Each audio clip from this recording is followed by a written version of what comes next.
fuck about saving you.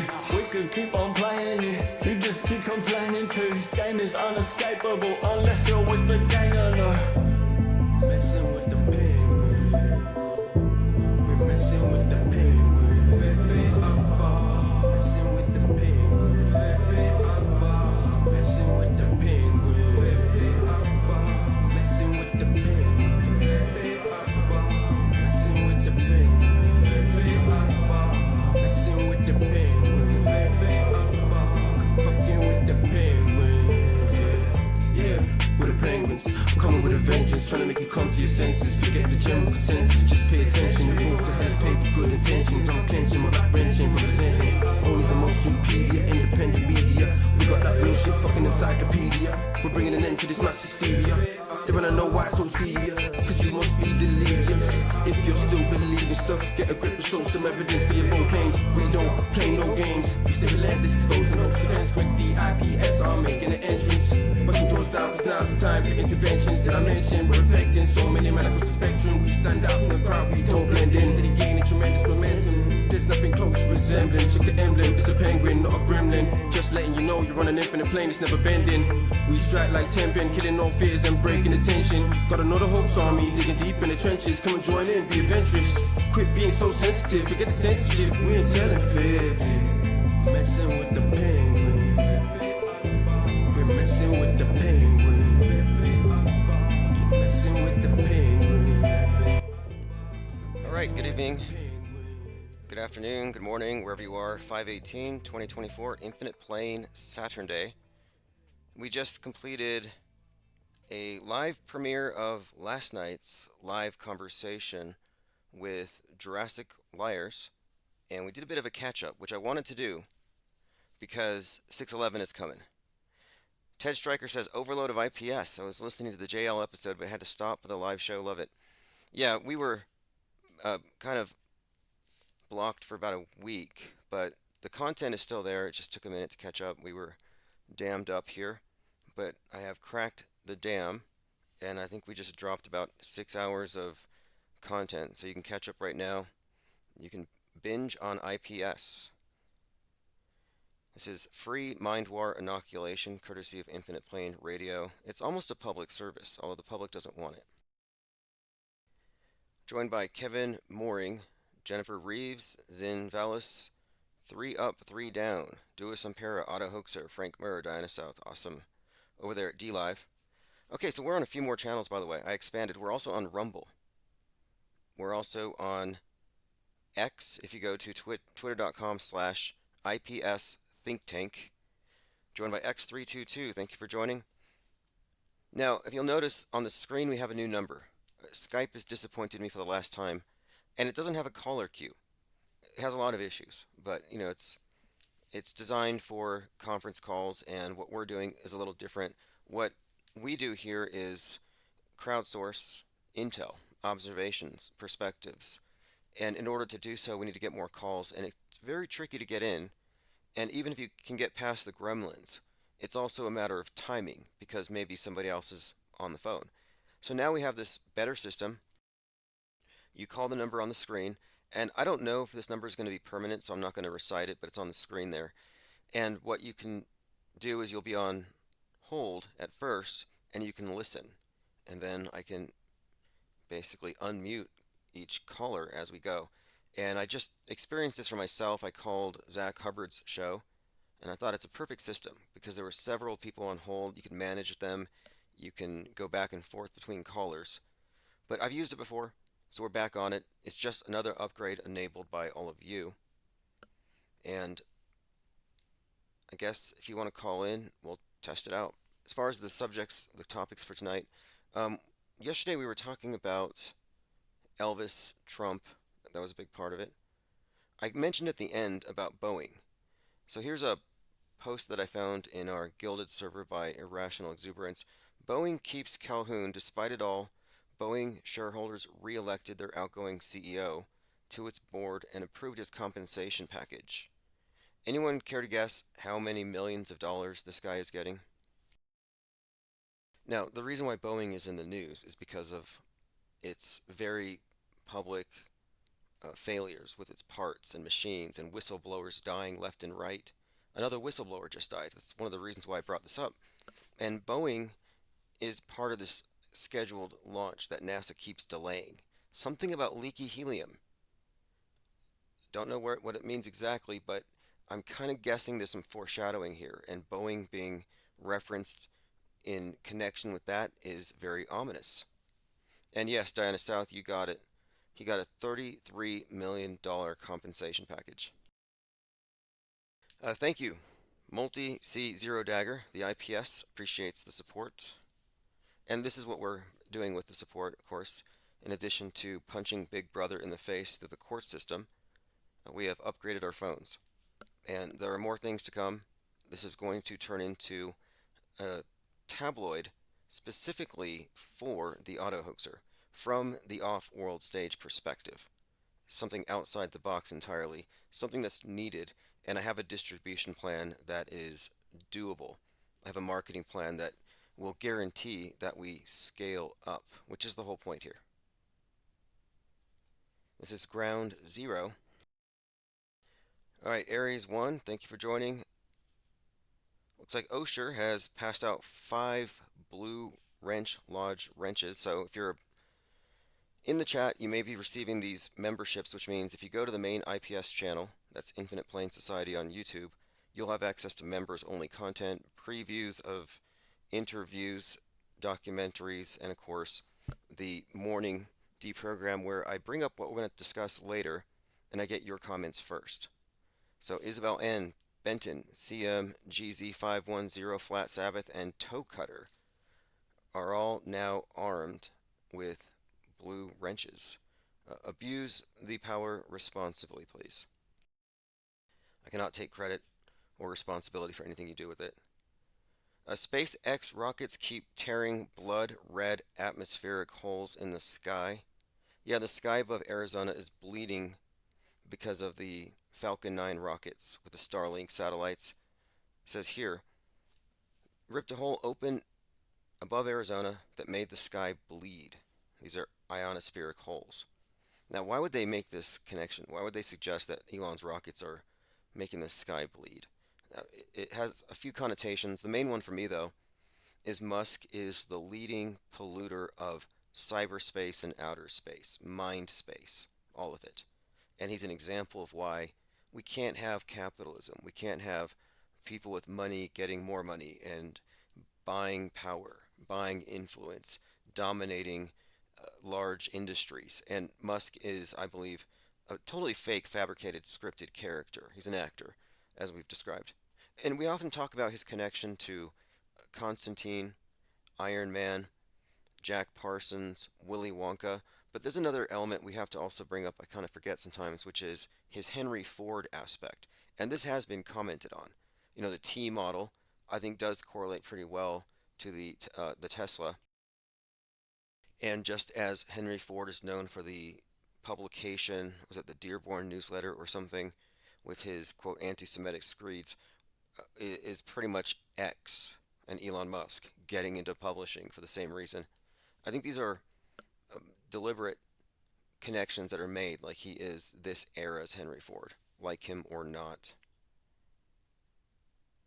Okay, continuing. We'll get back into that in a minute. Biden camp has field day with wobbly Trump at podium. Now, this is an interesting picture. It has Trump leaning over.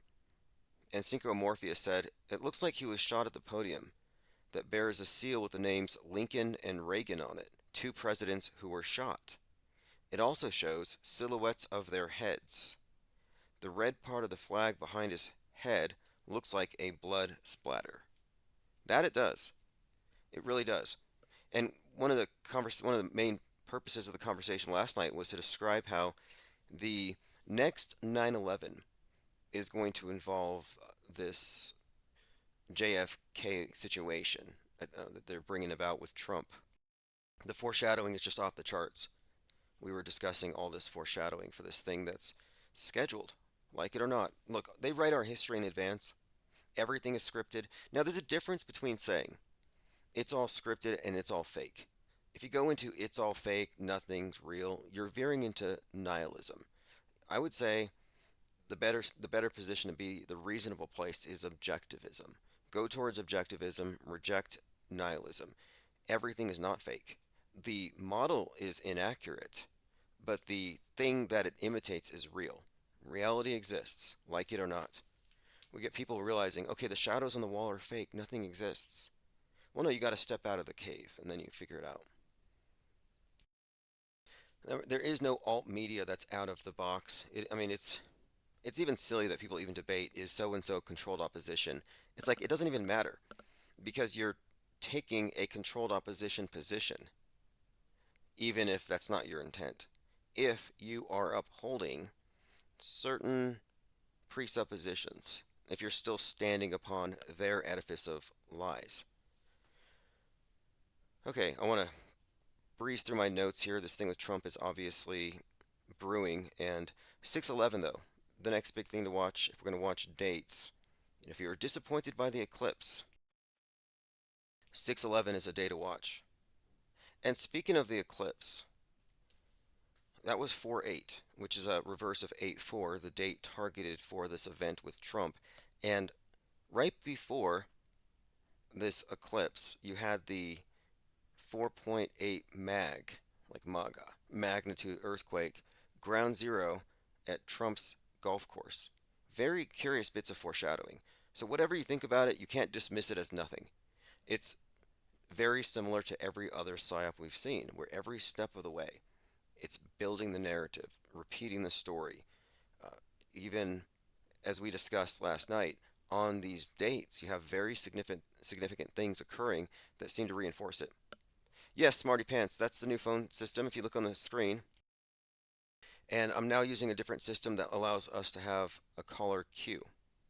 Okay, so we do have a caller in queue, so let me go ahead and test this out. And I believe if you're on hold, you can just listen. Hey, caller, can you hear me okay? Yeah, I can hear you. You know who this is? Oh, I think this is Garo. Yeah, has Jurassic Liars. Awesome, awesome. Well, I'm getting a lot of positive feedback. A lot of people definitely want to catch up on your content, so I sent them links also. No, I appreciate that. But no, the reason I was calling you is we don't have to talk about the Elvis thing, but I don't know if you want to talk about fake news and the codes. You know, that you want to come up with. You want to talk to them about that, or you want to stay on the topic of Trump? No, let's do this code thing because you've been picking up on very interesting codes. We often talk about things that we pick up on, and you kind of blew my mind with this Brock Purdy looking like Oswald and Barack being Barack. Like, I didn't catch that, but they really do some clever stuff with language, don't they? Oh yeah, absolutely, man. I mean, I mean, there's, here's the thing. Like, I wasn't prepared to talk about either one of these. I just called in to talk about the fake news things because I didn't, because I don't even know if your viewers know about that. Have you ever talked to them about the fake news codes? No, I haven't actually. I think we could bring them up to speed. I'm familiar with it, but let's let's get into it because they'll understand it for sure. This is right up their alley. Well, I mean, the main codes that they use. If you look at your nightly news, the like the world news type of thing, you'll see that almost every big story has a man or a son in their codes. I see. The problem is I wasn't prepared. I just saw that you were live, and I just said, let me try, because you were saying if anyone wants to call in to test it, but it's unfortunate that I don't have all the man son codes in front of me. But that's the main two words that you will see in all their fake news stories. Okay, I remember you bringing this up, and like Charles Manson, right? And he was another one of these cult leaders, claimed he was Jesus as part of this whole psyop thing. But I've heard some say that this represents the Son of Man, Aquarius. The sign of Aquarius is a man dumping water. But I've heard a few different interpretations for what Manson meant, but yeah, the thing is here, of course, you're referring to how names in stories, and we always look at names. The names in these various psyops are usually part of the story, and what you're pointing out here is that the name man or the name son are consistently used with these hoaxes. Yeah, the big stories. Most of the time, you will see that it'll be the man or son. Like either the victim will be a man, or the suspect will be a son, or both. They'll have a combination of the two. And yeah, like Charles Mann's son, he has both. You have that Nelson Mandela crap. You know, so you have that, and that's why they came up with this. It's total, you know, uh, you know, a psyop that they came up with. You know, I got this you. man, this Nelson Mandela crap, and then you had the O.J. Simpson trial, and who killed, and who did O.J. kill? He killed a Ron Goldman, and who was the guy who found the bloody glove? Furman, that marked Furman, you know. And where did 9/11 happen? In Manhattan. And where did that big World War II supposed event that happened? In Germany. You had the man again. So Okay, I it got you. just goes on and on. I mean, Well, let me run yeah. one by you. I picked one up last year. I've been picking up this ever since BLM started with Trayvon Martin. Trey is an anagram for Tyre, Tyre, which is, I believe, a pretty strong reference to the Masonic death of Hiram Abiff. Anyway, long story short, I've been noticing that like Tyree Nichols, uh, Trayvon, and then as I've been going through these, I'm like, wait, even like Martin, as in Martin Luther King, martyr, they all have this thing like Trayvon Martin. So I'm noticing martyr and Trey or Tyree as being consistent. And then Jamie Foxx is in this one, and Jamie Foxx was really big in BLM when it started. He actually promoted Trayvon Martin's death. So he's in this movie where he's a clone after people think that he died and came back, but it's called They Cloned Tyrone. So again, the Tyrone, Tyre. So patterns. King, the name King was huge last year. Yeah. Rodney King like beating. Rodney King, Martin Luther King's daughter was there. Then you have like even at the beating of Rodney King, you had that the after the riots, you had Reginald Denny, and Reg is King. So King is a huge one, as you kind of alluded to with Elvis quite a bit. Right. My original codes were King Man's son, and when I took the king out of the codes, I told everybody that the next time they use a king, it's going to be in the most biggest story you'll ever see, and that's where this next king story is going to be, which is the King County Elvis the King connection with June 11th. So that's what I did when I told everybody I'm taking the king out of the codes, because it was the King Man Son code. That was my original codes, and when I started doing videos on YouTube 10 years ago, but I knew the codes ever since the O.J. Simpson trial. That's how I figured it out. But because of Martin Luther King, the Rodney King, and stuff. So that's why I was saying the King Man Son code. But they never used the king in any of their codes after that. So that's why I realized they only use it for big stories.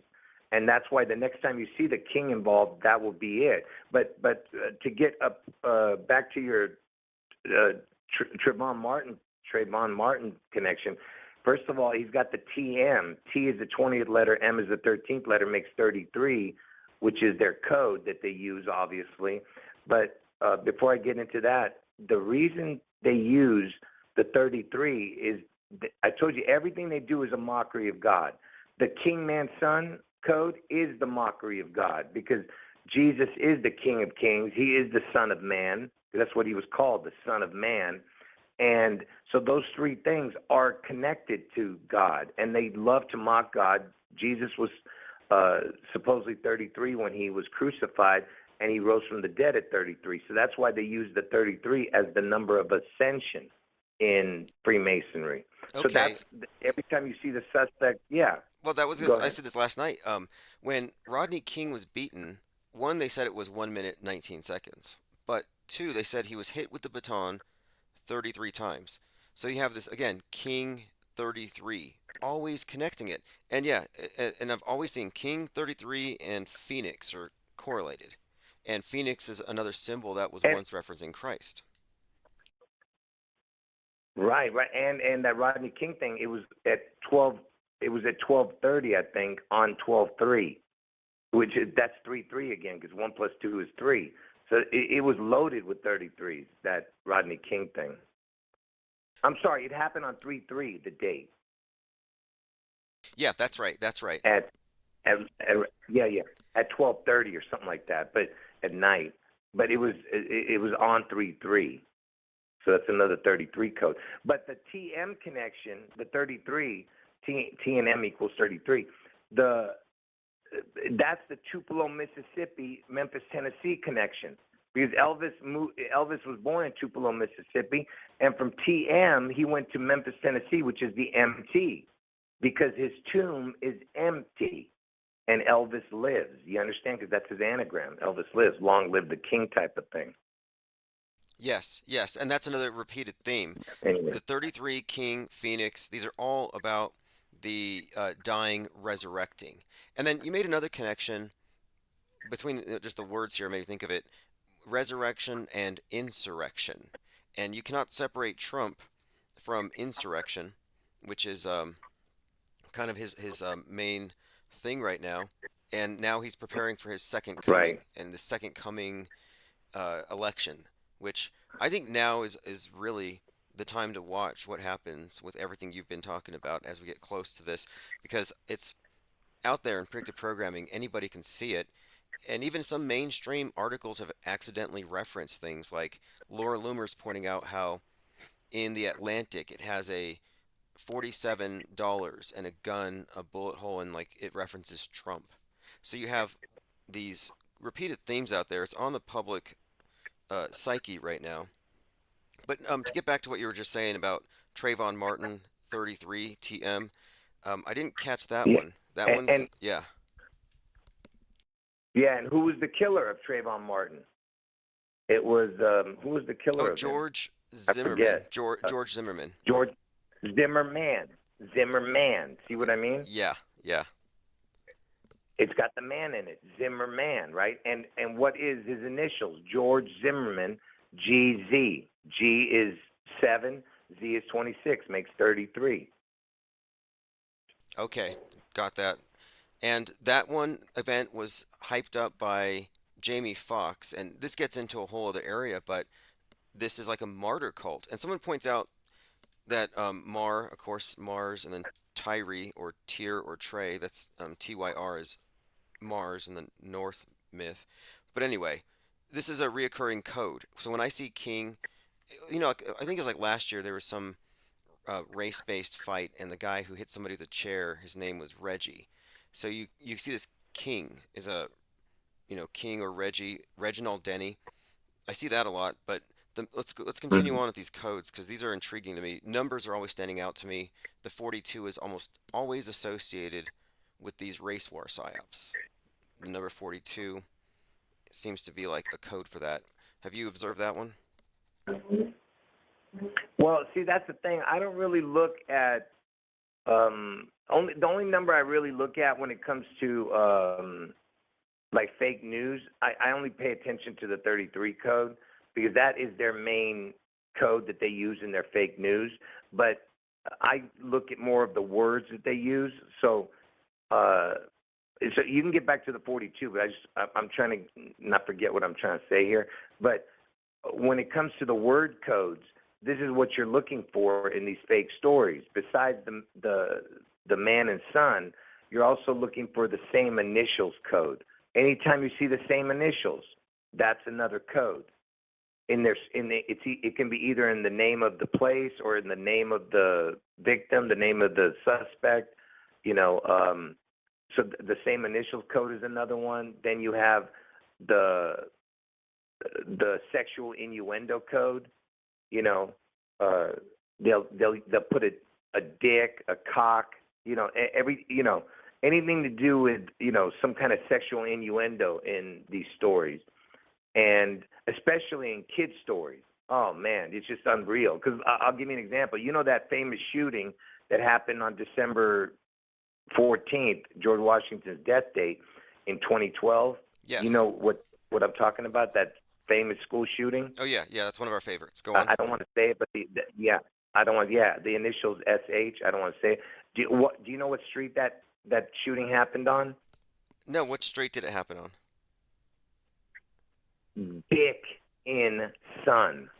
So that shooting had the Sun code and the Dick in the Sun. So it's Dick in Sun, and it was it was about children, right?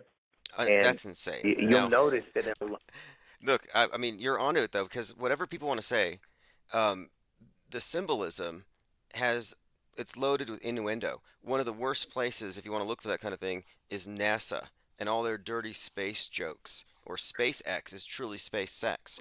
It is all about that. It is about the generative principle. It's about reincarnation. It's about sex magic, and it's not about traveling to some distant place. So when you get these stories from any of these articles, they mean it. They mean the innuendo.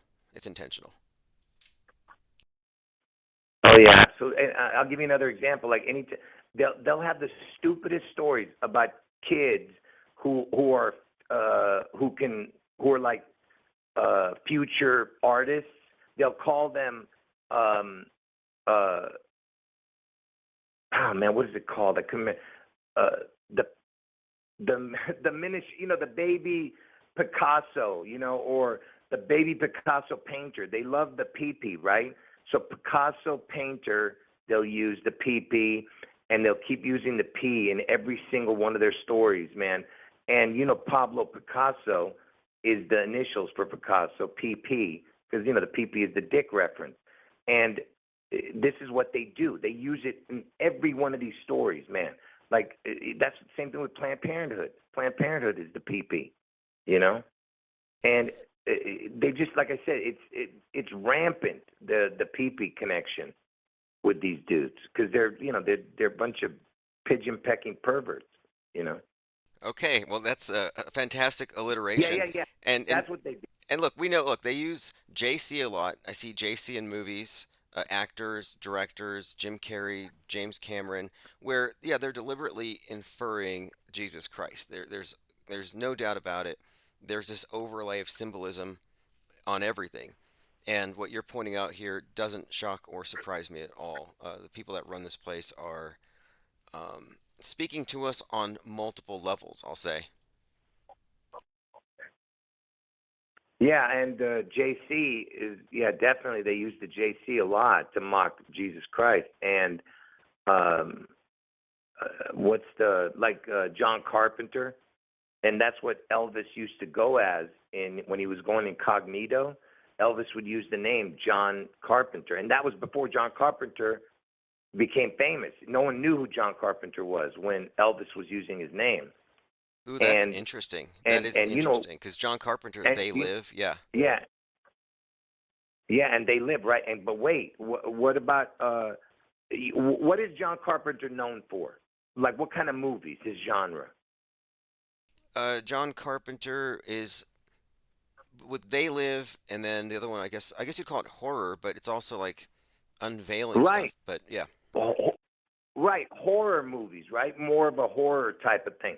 Why would this guy make an Elvis movie? Why? Like, just ask yourself, like, how do you go from making horror movies like The Thing, whatever that movie, The Thing, I think that was one of his. yeah. Anyway, that They Live. Why would you do an Elvis movie? It doesn't even make any sense because of the John Carpenter connection. And JC and Christ was a carpenter, right? So it's JC and a carpenter, and um, and who did and Elvis went as John Carpenter, right? Incognito when you would check into hotels and stuff. And uh, you know who his first wife was? No. Who? Here, let me play it for you. It was Adrienne Barbeau, right? Adrienne Barbeau. When was Adrienne Barbeau born? Adrienne Barbeau was born on June 11th, 1945. You see that? 6/11. So this Yes. creature's born on June. Yeah. So she's born on the day that I'm telling you that Seattle, Washington. I mean, the state of Washington is going to be struck on June 11th. See what I mean? Like everything connects to Elvis, connects to this puzzle, And John Carpenter, guess when he's born? Watch this. So remember, she's born on 6/11. When was John Carpenter born? John Carpenter was born on January 16th, 1948. 1/16, 6/11 backwards. Ooh, You know good what I mean? catch. 116, Good catch. 611. Yeah. It's all connected. This dude, this Elvis to this. Why would John Carpenter make an Elvis movie? It makes absolutely no sense. No, it actually doesn't make any sense. And by the way, I mentioned how I watched the movie Elvis. When I watch movies, I watch the trailers too because I consider it part of the programming. And it was Black Adam was the trailer before Elvis, and it has this superhero played by The Rock with a lightning bolt on his chest. The Elvis movie opens up where he's got the lightning bolt around his neck across his chest. And the Rock Right. and Elvis as the rock star, and he talks about this thing, the Rock of Ages, but the Rock is a very important reference, and I think it may allude to something. Like I do think that the rock star may be emblematic of the fallen angel. It's a light in the sky, it falls, it assumes matter, and the worship. Yeah. Anyway, my point is, or what you're bringing up is this way of contextualizing things, using these initials to draw other connections. Another good example is Jim Caviezel, who plays Jesus in Passion of the Christ. He was 33, Jim Caviezel was 33 in this Mel Gibson movie. During the filming of the movie, they claim during the Sermon of the Mount filming, he was struck by lightning and he died, and they had to resuscitate him. So that's just complete and entire phony, but it's blasphemy, but it's a PR stunt. But that's how far they go because they think people will believe anything. One more point in that movie called "The Sound of Freedom" with Jim Caviezel in it. They keep on referencing Timothy 6:11. 6:11 is a huge code with the right wing for some reason. But anyway, another JC, Jesus Christ, and they go full on with the Wow, I imitation. didn't know that. I didn't know that last one. I'm sorry, I didn't know that last one. That's a good one. That Timothy 6:11 one. I didn't know that it was referencing that. Oh yeah, and there's a couple 6:11s. Ephesians 6:11, the armor of God, is referenced by a lot of right wingers, and Timothy 6:11 is the main verse talked about in this Sound of Freedom. So that's two references to the 6:11, and for people who don't know, 11:6, 6:11, very consistently attached to domestic violent extremism, and I see 6:11 as the inversion of 9/11, and it's the death date of Timothy McVeigh, who was 33 when they electrocuted him. Another obvious reference. Right, in 2001. Yeah. In 2001, yeah. That's I know right. that. Yeah, I mentioned that. He got the, yeah. And Timothy McVeigh is the TM, which is the 33 Tupelo, Mississippi, Memphis, Tennessee code. The TMMT. Hey, would you explain the Donald Trump? Isn't it Donald Trump like a 420? It's right, DT. And the way you explain this one, because I keep seeing the 42s associated with a lot of these different psyops, but the 42 creates like a symbol of Saturn, and so it's one of these like references that I've been pointing out. But anyway, I've seen the DT is 420. How do you interpret that? Like you mentioned the zero. Like, is it a crown? Is it the corona? Oh, the 420? Yeah, the zero is a crown. Yeah. You've heard the saying zero to hero, right? So that's basically what it is. The zero can be nothing or it can be a hero. That's what basically it's putting out there for you. But the Elvis, he started working at Crown Electric on 420. So that's 42 with a crown. And that's what this whole thing's about, Elvis getting a crown. And Elvis died at the age of 42. Washington is the 42nd state. But as far as the esoteric meaning of 42, I'm not so sure what all that means. Yeah, you got me on that one. I don't know the Jupiter and all that stuff connection or whatever you said, Saturn. I'm Yeah. sorry. Yeah, I'm not in. I don't know that. Well, that's great. I mean, it doesn't necessarily matter. I mean, I think one of the issues is when people say this number means this. A lot of it is context specific. And I'm just looking at how things are used.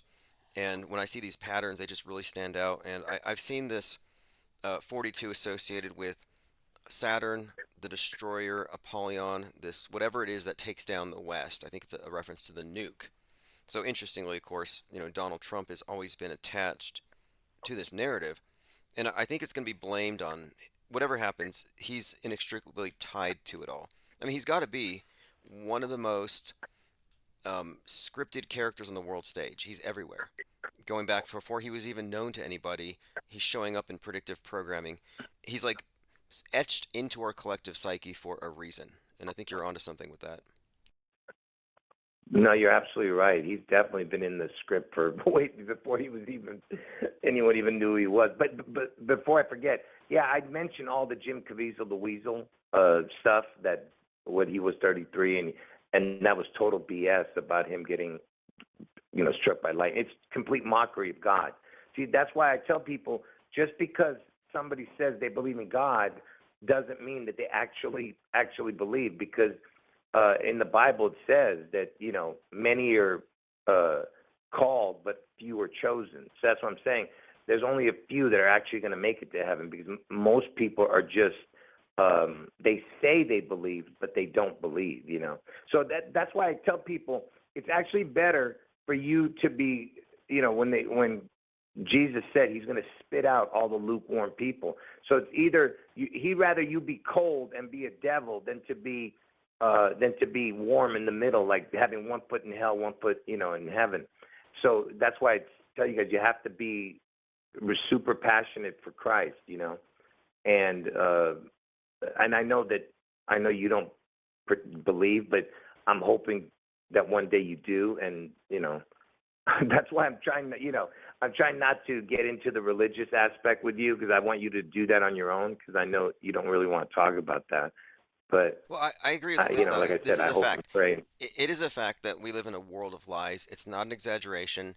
Nobody's unprogrammed. Nobody's starting off with a clean slate where we're just born truthful and then we try to stay truthful. No, we are immersed in lies from the second we're born. We're steered down paths that are built on lies. The entire edifice is built on falsehoods. So there's not an honest person alive unless they're honest with themselves first when they take control of their own perceptions. So lying is the default, and this world is made this way for a reason. Yeah, It's but a conundrum. yeah, but that they have controlled opposition, right? So what better way to take control, just like they have controlled opposition in the truth movement, than if because I believe in Jesus with all my heart and soul. So what I'm saying to you is, don't you think that they're going to take the belief in God and completely pervert it? That's what they've done, and that's why it's hard for some people to believe because they'll be like, well, how can this be that? They're so evil. This is evil. That's evil. So what I'm trying to say to you is that it's the same thing with the truth movement, that you have all these supposed truthers who are actually not truthers. You know what I mean? So that's the same thing with the religion. They perverted it, and that's where we disagree with a lot of stuff because I blame the pigeon peckers and you don't want to do that, but that's like I said, I'm not here to argue with you because I'm here to help people, and that's why and that I appreciate that you even give me the platform because I know we don't agree on everything, but Sure. Well, I just want people to. the truth is the truth, and if you say something that's factually true, and someone hears it and they do something with it, good. I'm not, in a position to, conclude certain things. So here we are discussing these things. But what I am definitely honest with myself and my own perceptions. And the more I look at media, the more I'm like, you can't really separate the psychological, the political manipulations from the potential spiritual ramifications, especially when you look at how people act. I think it's very incongruent for modern people with iPhones to be acting like medieval savages, like in the streets. It doesn't make any sense to me. So there's obviously something askew with the world. I do believe in objective evil. I don't think that it's just a construct. Obviously, there's good and evil. And anyone who says otherwise, I really question, what kind of life experiences are you lacking that you don't believe in evil? Like, good for you. So, no, I'm not a complete neutral in this. I'm very interested in the truth, whatever it happens to be. Okay. So I appreciate you taking the time, Right. to communicate about this. And Yeah. things can change in a second. And this storyline that you're pointing out, it it doesn't make sense if you put it only in a political context. Yeah. But this Trump thing is for. I mean, it. Man, it is so obvious that they're setting it up, the head wound, which I've been talking about for all these years, for August 4th, and in Ohio, by the way. And see, what people don't understand is that all the prediction dates and the places, this was supernatural. I didn't literally, um, all the connections I found were after I made the prediction. That's what's incredible. Just like Ohio, I said Ohio would be the place that Trump would get the head wound, and then I started researching what Ohio had, and every single thing in Ohio connects to Trump. And you want to go through a few of the things? Yeah, if you don't mind, I had someone in the chat ask me to ask you about Ohio. Right. That's why I saw that too in the chat. That's why I'm bringing it up. Uh, it, so I'm telling people that Trump's going to get his head wound on August 4th in Ohio, right? And then I research Ohio. I come to find out that the what is it called? The capital of Ohio is Columbus, and Columbus is the 614 area code, and that's where Trump's birthday is 614. Okay, so that's the first connection. Then uh, August 4th on a regular year is the 216th day of the year. On a leap year is 216, 217. But uh, so the 216 area code is in Cleveland, Ohio. That's another connection. And the zip codes, those are the area codes that I just mentioned. And the zip codes all start with 44 or 45. I mean, most of them, probably like 80% of them. And 44, 45 is Trump. He's the 44, 45 president, 44th person, 45th person. I mean, 44th person, 45th actual president to take office. But Gotcha, go ahead. gotcha. No, okay, now this Columbus thing is interesting because this recent spate of riots on the college campuses kicked off in Columbus. And someone pointed this out. We're like, okay, well, Columbus has some strong significance in the big script. You have the dove Columba associated with Noah, which is the story of the ark and the flood, has to do with a reset. But the 614, I pointed this out last night. In the movie Don't Look Up, the Earth's going to be destroyed. It's going to be impacted by a comet in 6 months, 14 days. And I correlated this with Alec Baldwin saying he wanted a meteor to hit the White House before he, shot that person who had Trump's birthday. So 614, I can see where you got that. The 216, you said Cleveland, and I think you've talked about this in your live stream. I've heard you talk about Cleveland, possibly a reference to what's going to happen when that face on the Pacific West Coast gets blasted. Cleveland, some kind of a split, Oh perhaps. yeah, that's a good one. Yeah, yeah, yeah. Mhm. And yeah, and I forgot what I was saying now. Yeah, that's the Seattle event, the June 11th. I mean, not Seattle, but the Washington State event on June 11th. Yeah. Um. Now I forgot. I lost my Well, concentration. let What were me we talking let me about? run some comments by you because Jay Diggs Go says ahead. the tallest building in Seattle is the Columbia Center. That's interesting. Oh, I never knew that. Yeah, you got me on that one. The CC. Yeah, I didn't know. Yeah, I don't know that one. Okay, now you were mentioning about the types of words they use, and I'm watching this TV show. I just watched it called A Man in Full, which is obviously about Trump, and his name is Charlie. I think it's Charlie Coker.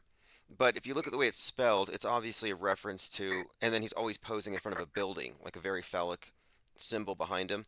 You're right about that. And I don't want to recommend anyone watch it unless they really want to. It's pretty explicit at the end, where they make it very clear that it's all about these innuendos. Just another point, and his initials though, CC. And Luis Ortiz says, Now that I think about it, a lot of people with the same initials are involved in some sort of sex psyop. Caitlin Clark, Hulk Hogan, Kim Kardashian. So there you have CCHH and KK. Interesting observation. Yeah, and they also use besides the sexual innuendos and the same initials, they use like the nocturnal creature code, like the rat, the bat, the cat, the owl. I mean, I'm sorry, the rat, the bat, the cat, the owl, the wolf, the snake. You know, it's always some reference to that. You know, like the Bataclan, the Batman.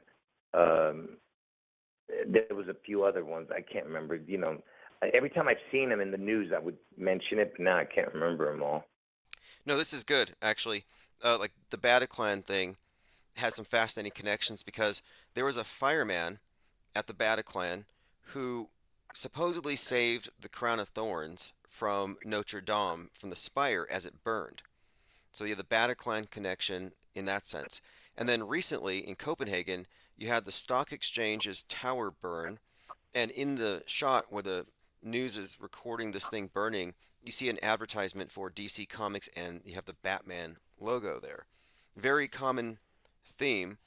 Uh, all these animals, by the way, rats, bats, cats, snakes, wolves, these are all sacred to the goddesses, the night goddesses like Hecate and these various aspects of the goddess. It's always night creatures. Owls are a huge part of it too. The owl, yeah, that one too, yeah. I forgot that one, yeah. And but yeah, all you have to do is if you just pay attention, you'll see it in almost every one of their stories. You know, if you just look at the last few uh, big stories that were on the news, I see that's the thing. I don't pay attention to them because I don't really do the news videos anymore. But uh, you just look like who was that golfer that just got he has the same initials, Scotty Scheffler. You see what I'm saying? Yes, yes. The golfer that was arrested, you know, whatever the hell cares, you know. But I'm just saying, it's always the same, you know, stupid codes that they have in these stories. Yeah, well, that's something else to look for. And now that you pointed it out, I think people are going to be able to look and see what we've even glossed over. Swirling Spice in the comments points out that Seattle's hockey team is the Kraken, and I've seen their logo. Have you seen the logos for the Kraken in Seattle? Yeah, I showed that many times. And I used to tell everybody Elvis is the Kraken before they named Seattle the Kraken team. And they showed the Space Needle as an anchor. And an anchor goes to the bottom of the sea. Do you get what I'm saying? They're Oh, that's telling you good. something's going to sink. Yeah. Yeah, that's right. And they often Oh, and it show, has a snake going up, yeah, the Kraken a on the snake going up it, right? yeah, well, it looks like the Kraken on the Space Needle, and I'm like, okay, that's Right, right. Yeah, yeah. That's it. That's what I meant to say. I said snake. Yeah, it's a whatever, a kraken going up it. Yeah. okay. Now, Etheric Bliss says before they were Kraken, they were the Thunderbirds, for whatever that's worth. Wouldn't Thunderbirds have a connection with Elvis? He always had that phoenix design on his. I'd have to look at that, but that is an interesting connection. Well, that was actually a Thunderbird. Yeah, that was actually a Thunderbird that he would put on his outfits, but I call it a phoenix because he would wear an eagle, a dragon, but yeah, mainly it was that big bird that looked like a phoenix. But they kept saying it was a Thunderbird. Okay, okay, so definitely that's a link there. Yeah, Fascinating. and you know, in concert, see Elvis in concert, he would always start before he would come out. They would put the 2001 Space Odyssey. You know, this is way before 9/11. They would put the 2001 Space Odyssey music while he was coming out, and just let me tell you what the first song that they would play after that music. I'll tell you why the music is important. But the first song he would sing would be CC Rider.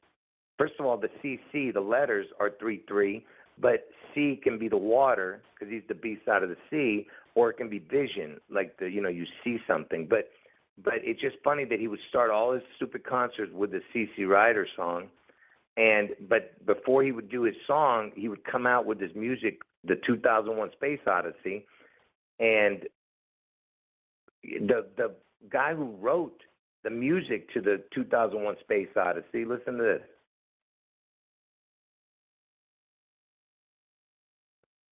Did Richard Strauss write 2001 Space Odyssey? Oh, they didn't say it.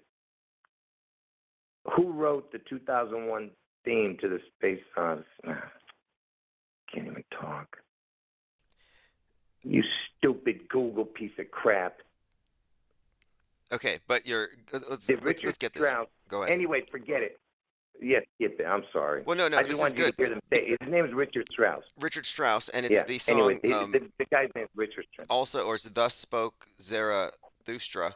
And the thing about that too is, Yeah, I didn't want to say that. Yeah. 2001 Space Odyssey has predictive programming for 9/11, which is hugely significant here, considering the connection between the Twin Towers, Trump, and this bigger story anyway.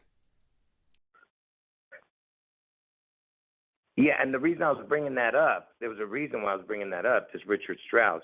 First of all, Richard is Dick, but look, Richard Strauss, look when he was born. When was composer Richard Strauss born? Oh, man, I'm going to break this Google. Gremlins, you got Gremlins. I'll ask Oh, it. I lowered the volume. Now I know. No, I know why. I lowered the volume. When was Richard Strauss, the composer, born? He was born on June 11th, 1864. He was born on June 11th. Again, like, what is the chance that the guy's born on June 11th, you know? Absolutely ridiculous. Hold on a second. Let me lower this. Okay, so Go this ahead. is interesting to consider because we're talking about the composer of the song that Elvis played that references strongly 2001 Space Odyssey and 9/11. And here we are talking about CC Rider referencing the sea, and whatever's going to hit Seattle. So another 9/11 event, the 6/11 event, is actually referenced with this guy's birth date. Yeah, that's a very interesting, profound link there. Yeah. And to the people who are possibly thinking there might be some fake alien invasion thing, have you heard about that? What do you think of that? Like some kind of fake alien invasion event? Yeah, that's something that's been talked about a lot. And I remember I was reading this article about Donald Trump's 42nd birthday party. And at this party, and there's no video of it, but they claim that they had a 15-foot diameter UFO with laser shows, like during the party.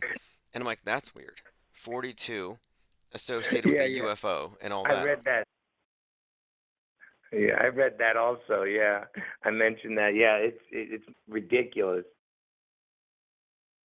But And it was in 1988 he turned 42. But go ahead. but as far as will they do it, can they do it?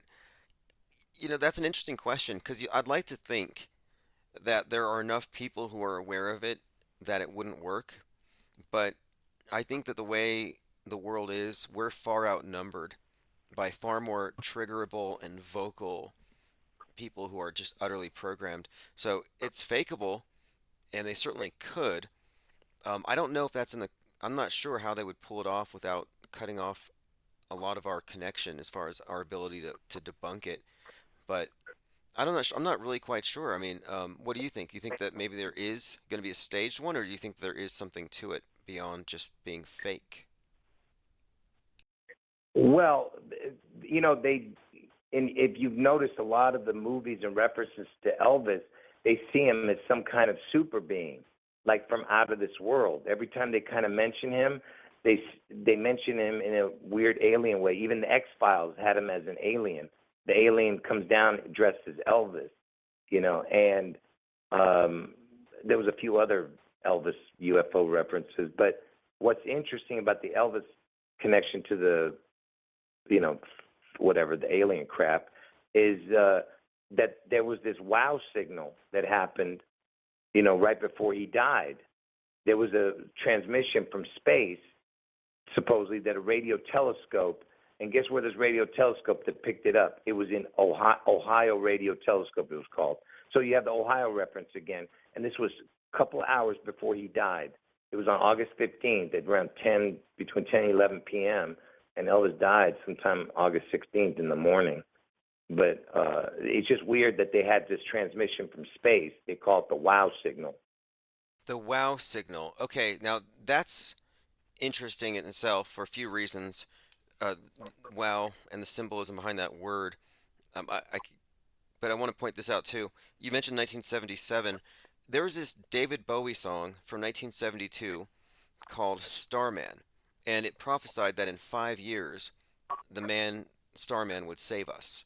And so the man who fell to earth is about this character. In 1977 is when he's supposed to show up on the world stage.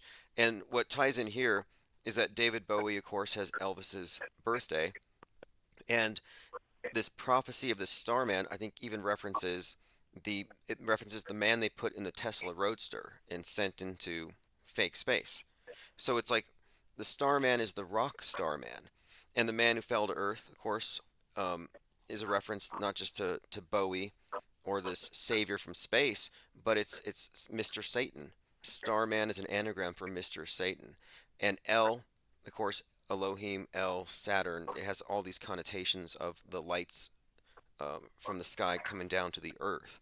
So I do think there's a great deal of alien slash rock star savior symbolism that is encoded into Elvis and Bowie. It's part of this underlying story here. So there's definitely some alien story here. Yeah. I was the first one to reveal that Mr. Satan thing when they were doing the Starman. And check this out. So yeah, David Bowie. First of all, the reason they use Tesla for all this shenanigans, the name, because Tesla is the word Seattle. If you use the same letter twice, you can make the word Seattle with the word Tesla. And the David Bowie connection is, David Bowie, not only does he have his birthday of Elvis, he uses the lightning bolt also, just like Elvis, the TCB, taking care of business motto that Elvis with the logo. And his last album came out on Elvis's birthday, which is his birthday, David Bowie. And on that album, besides it being called Black Star, he had a song called Lazarus. And you remember I was telling you how Trump is playing, like the Lazarus figure or Jesus figure. He's going to rise from the dead. And on that album was called Black Star, right? And that Black Star connects to Elvis. You know that Elvis is the Black Star, right? That's correct. That's correct. So there's the overlapping birth dates, a posthumous album. It references there's an Elvis song called Black Star about predicting one's death, and Bowie seemed to be predicting his own death with this release. He has the lightning bolt over one eye, and then Bowie's also known for that dilated pupil. So one of his eyes already is emphasized over the other. So it's that reoccurring theme. Interestingly, he's the effigy. So David Bowie's the effigy in the Tesla Roadster, and in the movie The Prestige, David Bowie plays Nicholas Tesla. Well, I didn't see that movie. I heard it was really good. I didn't see that movie. I think I have to see it because I know it has to do with twins and Tesla. So that there's something in there I have to see it. Nobody will give me any spoilers, so I'm going to have to do it myself. But yeah, Tesla, Seattle, that's an interesting connection. I hadn't seen that before. But you know why Elvis is the Black Star? Have you seen that? I mean, the connections. I know you've seen my video on it probably, but do you remember? You want me to tell you, or yeah? Why don't you remind me of these, because this is a very important psyop. Right. So before David Bowie ever had a Black Star song or Black Star album or song, whatever the hell, Elvis had a movie called Flaming Star, which was originally called Black Star, and the song from it was called Black Star. They changed it to Flaming Star, everything. So for some reason, they changed it from Flaming Star to Black Star. And also, that was back in the 60s, the song. And also Elvis, he's the only one on the Hollywood Walk of Fame to have a black star. Because his original star was on Hollywood Boulevard, closer to Highland, which is one of the streets over there, the cross street. So, but they moved it closer to the beginning of the Hollywood Boulevard, and they moved Elvis's star over there. So now Elvis's original star is a black star because they're referencing the dead twin. Because Elvis had an identical twin that was sacrificed at birth, or whatever the hell happened to him. But so that's where the black star comes in. He's the only one with a black star on the Hollywood Walk of Fame, you know. Very interesting. I considered that Black Star may even have some connotation with Saturn and this 42 thing. David Bowie, DB 42. His whole career, also, by the way, David Bowie's whole musical career has almost been like an accompaniment to the rollout of NASA, including his posthumous ride in the space car. There's a lot to dig into here with Elvis and Bowie, these connections. There's even some strange Kanye West connections where some say, because he was born in 77, some say that he's the next one to Mm-hmm. wear the mantle of Elvis. It went from Elvis to Bowie to Ye, which I think is preposterous, but there is this continuity, this story there that's been commented on, even by Rolling Stones. So I'll have to dig deeper into these connections with Bowie and Elvis. Okay, now there's someone else who has Elvis's birthday. It's the Rocket Man, which has connection. Yeah. Korea, right? What's his name? Kim Jong Un. The North Korean dictator, I call him. The North Korean dictator is his name is Kim Ding Dong, Kim Jong Un. He's born on Elvis's birthday, and that's why Trump was calling him Rocket Man, because the real Rocket Man is Elvis, you know, and that's why they're calling him Rocket Man, because he's got Elvis's birthday, and the word Rocket Man equals the exact same in gematria as Watergate, and water, I told you, equals Elvis in gematria, exact same numbers, and it also equals reset. So Elvis equals water, Elvis equals reset. So anytime you see water, you know they're talking about Elvis there, you know, with the word.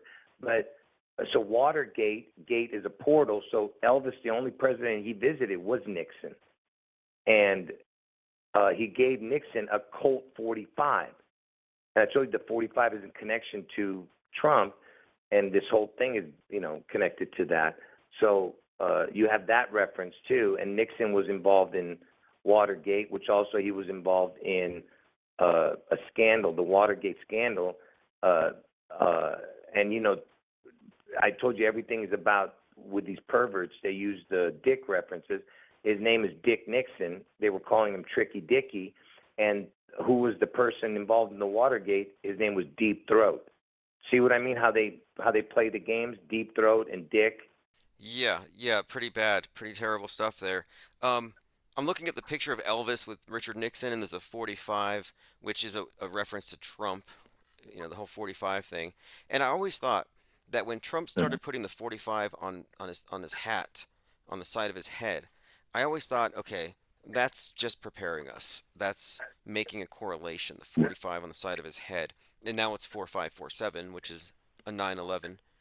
Um, Elton John is the Rocket Man as well. He's got the L in his name, Elton John. And And he's got, yep, and the TON for Washington also. Go ahead. oh, okay. Well, yeah, and he kind of caught my attention for a few reasons recently, but yeah, the Rocket Man is just one of these reoccurring themes.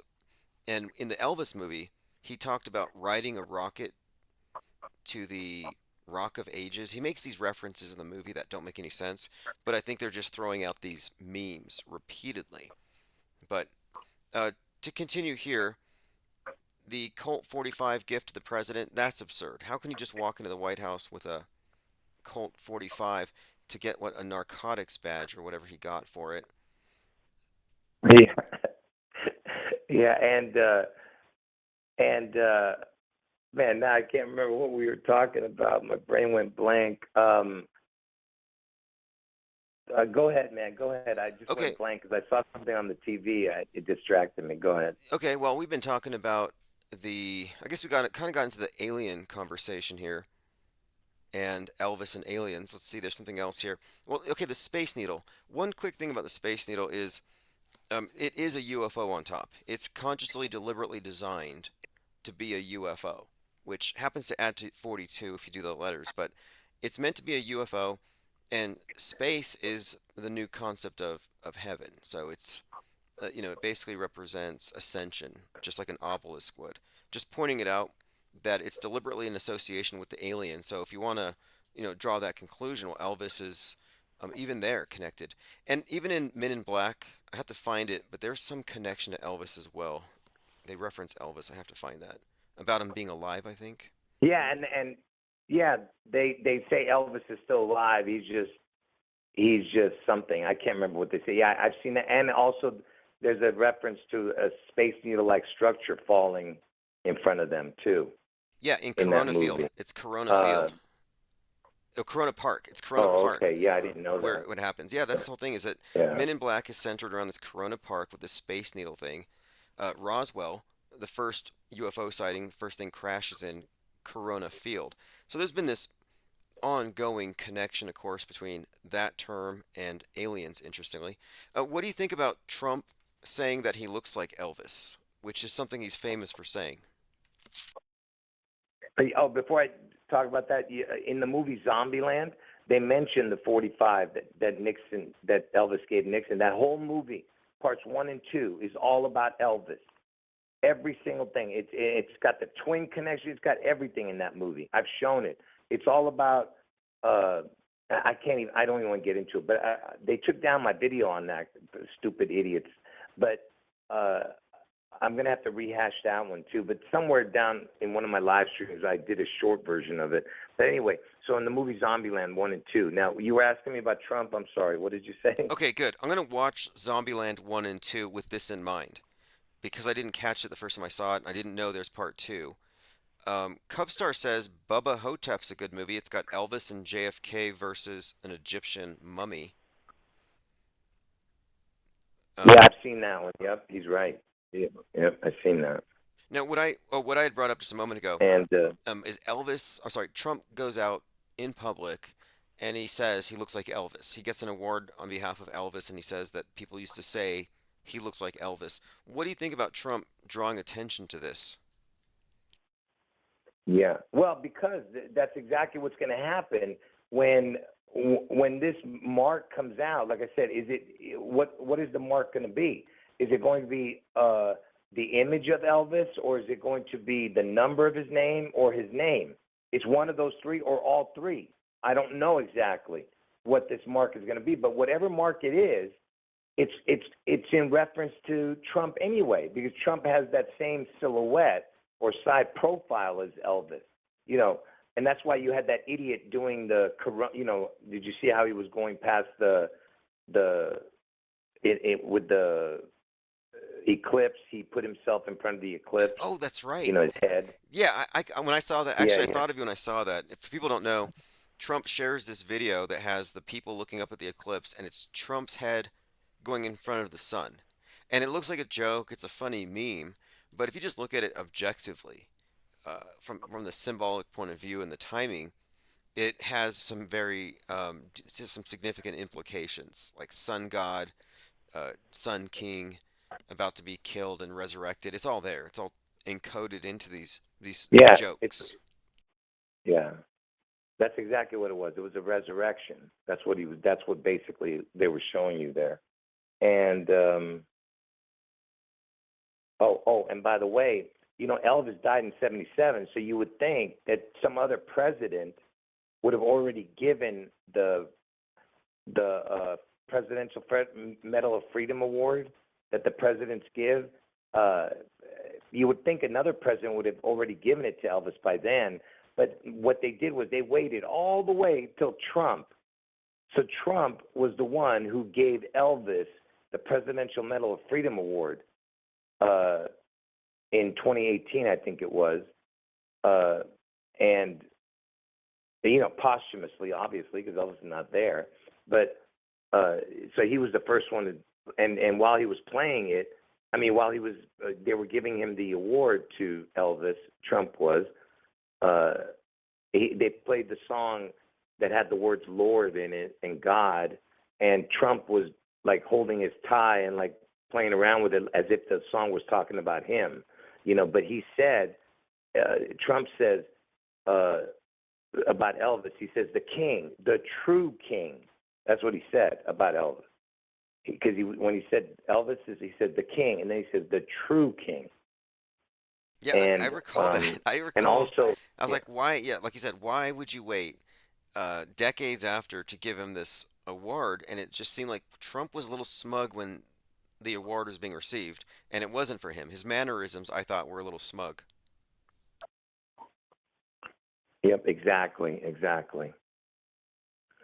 Yeah, he's doing it on purpose. The comparison to Elvis is they're putting that in your head. That way everybody will be okay with the Elvis worship when it happens, because they'll think they're worshiping Trump either way, you know. Wow, this is really intriguing. Um, Dua Simpera says, kind of like when Alex Jones accepted the Bill Hicks Award. Yes, yes, I don't know if you remember that.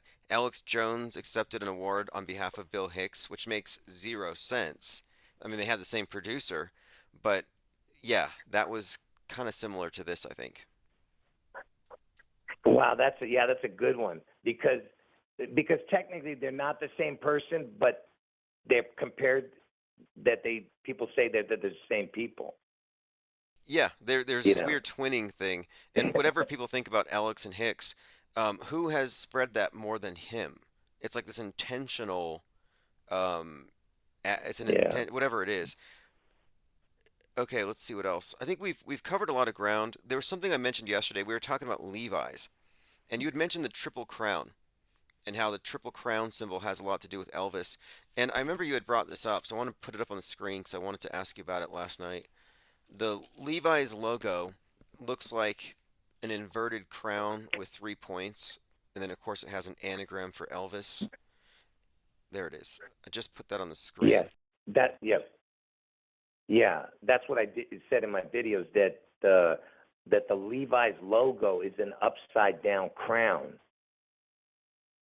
That's what that is. Yep, that's And I can't unsee it. It's one of those things I can't unsee once my attention's been drawn to it. And yeah, it's Elvis or lives. yeah, or lives. Yeah, that's what that whole Black Lives was about.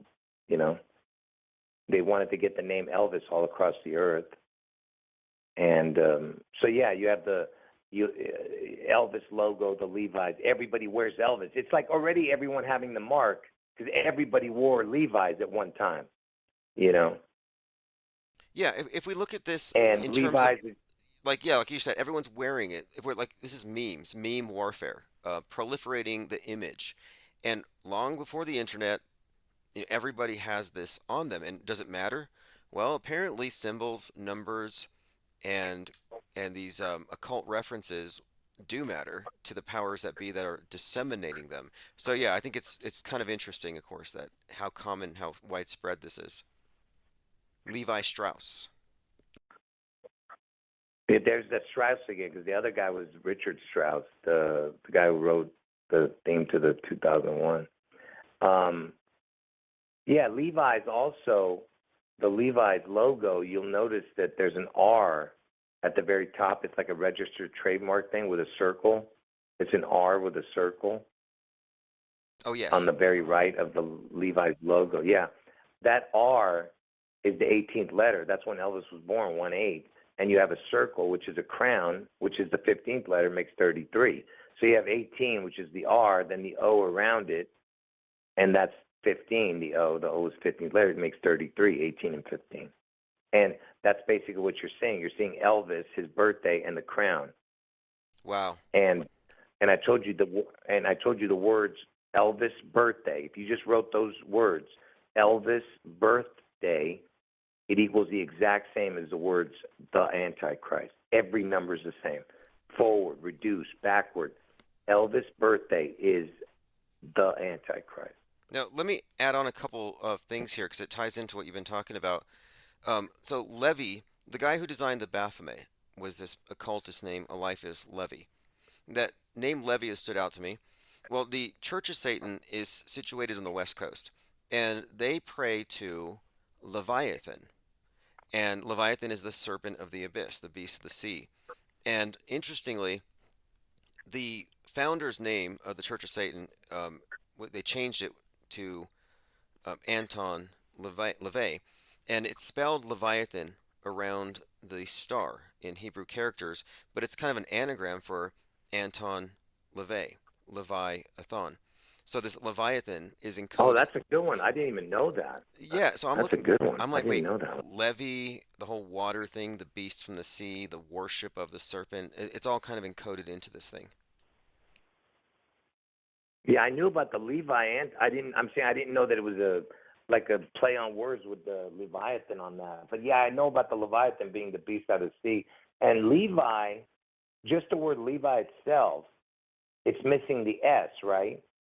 And I told you the S is the 19. The S is the 19th letter, and I told you that that's what that whole 19 crown was about. So basically, it's saying that evil needs its crown. You see what I'm saying? Like Elvis is, if you took out the S out of Elvis, it would be the word evil. You know what I mean? The anagram. Yeah, You know. definitely. So it's missing that crown. So yeah.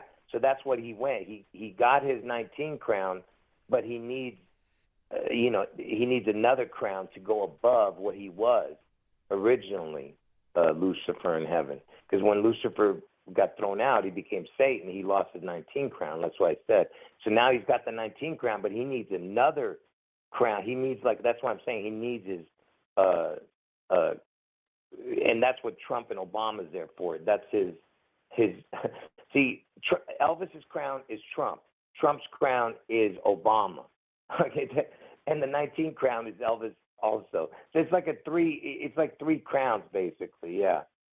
And I know it's hard to understand. Anyone listening to this, they'll think you're a nut, if they don't understand my videos. You have to go see them to understand it. Yeah, I put a link on the last archives because you're just dropping facts and describing things as you see it. It's like you have to go through it and see it for yourself. This upside down crown is kind of a fascinating thing as well as a symbol. The idea of falling and fallen, the anchor, the sinking, it's all reiterating the same kind of themes. And it reminds me of how I mentioned Elton John, the Rocket Man. He owns the photograph of the falling man from 9/11. And I think that falling man photo is Wow. obviously fake, but I think it's some kind of a symbol, this falling man. Now, get this, the guy who photographed the falling man on 9/11, 33 years prior, is the guy who photographed Robert F. Kennedy as he fell dying after having been shot. So the significance Wow, here, that's ridiculous. the Kennedy Yeah. royal family, royalty, falling, death, Rocket Man, there's something here, but I do think that there's a repeated theme that has to do with the worship of this fallen angel. Well, and Rocket Man, his birthday is connected to this whole puzzle also. Hold on one second. Stupid. Somebody's car is driving me nuts. Anyway, Rocket Man, that idiot, Elton John, he's born on 3/25, okay? 3/25 is normally the 84th day of the year, but on leap year it's 85. And Trump's going to get his head one on the 8485 day because it's going to land on the 85, the leap year. This stupid car. I'm going to get finished what I'm saying. It's just driving me nuts, that car noise. Probably some Anyway, I CIA, can't. yeah, they I call don't. in. Like, hey, look, JL's talking to IPS. Send in some distraction. Yeah. Anyway, listen.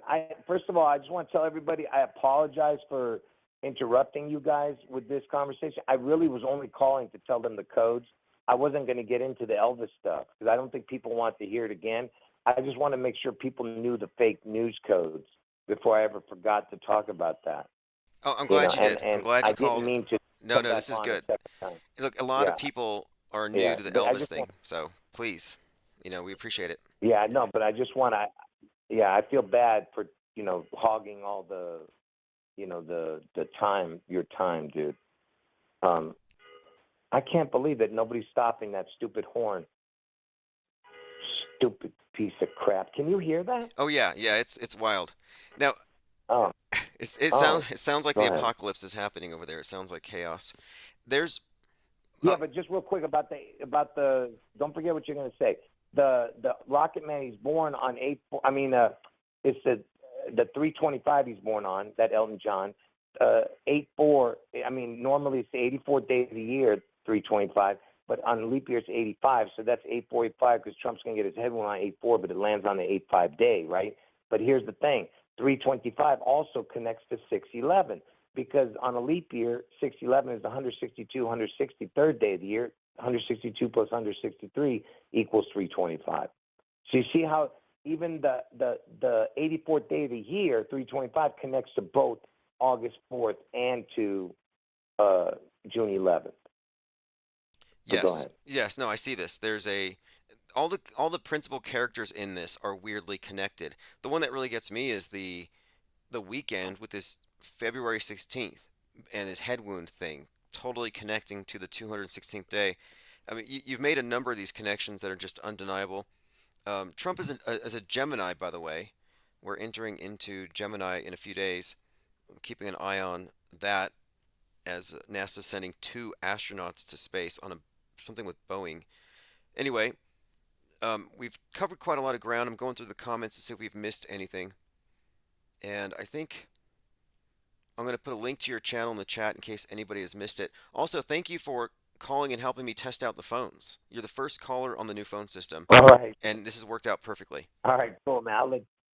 All right. Anyway, anyone want to just know what's going on? Just come to the channel. Let them know what you could just type in, I think, Jurassic Liars Elvis Seattle, and it'll take you there. But yeah, and then once you get there, I'll tell you what to do on how to what to watch and stuff. But I apologize for taking all the time up. So No, anyway, look, I'll let you go, man, because I we know you all need better. we know we're intrigued by this information, and now people know there's something else that we have to pay attention to, which are these name codes. And we've paid attention to names, but you've picked up on some threads, O.J. Simpson and others. So we'll continue, to build on this conversation. So thank you for calling. I appreciate your time, and we'll probably see All you in right, the chats. See ya. all right. Take care. I appreciate it. Bye bye. All right, everyone. That's our first caller on the new phone system. That's Jurassic Liars. And by the way, you can get a link to his channel if you go to the last newsletter, the last Patreon post, and I have it up here on my Minds.com account. It says sub to Jurassic Liars here. The account name is Jurassic Liars Elvis Seattle 611, and I'm gonna spam it in the chat 3 or 4 times. So there's 123 people here. Actually, there's more than that, but that's how many are just on these 6 platforms. Unmuted mind, Simpson, exclamation marks, yep. Honeybee says he's got the 666 phone number. Oh, look, I just got this number randomly. I didn't pick this one, and I haven't given the number out because I don't know if it changes. But the number on the screen, if you're standing on your head, does have a 666 in it. And, according to their own rules, you have to read things backward, forward, um, uh, anagrams, ambigrams, like this thing with Brock Purdy, who looks like Lee Harvey Oswald. And as JL pointed out, as Jurassic Liars pointed out, Barack. It's like Brock, Barack. There's a play on words. And then you got Travis Kelsey, and it has this interesting connection to Elvis Presley, sort of a phonetic anagram, or it's how they do these plays on words. And then he holds the trophy and he sings Viva Las Vegas terribly, but it's an Elvis invocation. All right, let's see here. Catching up on everyone's comments.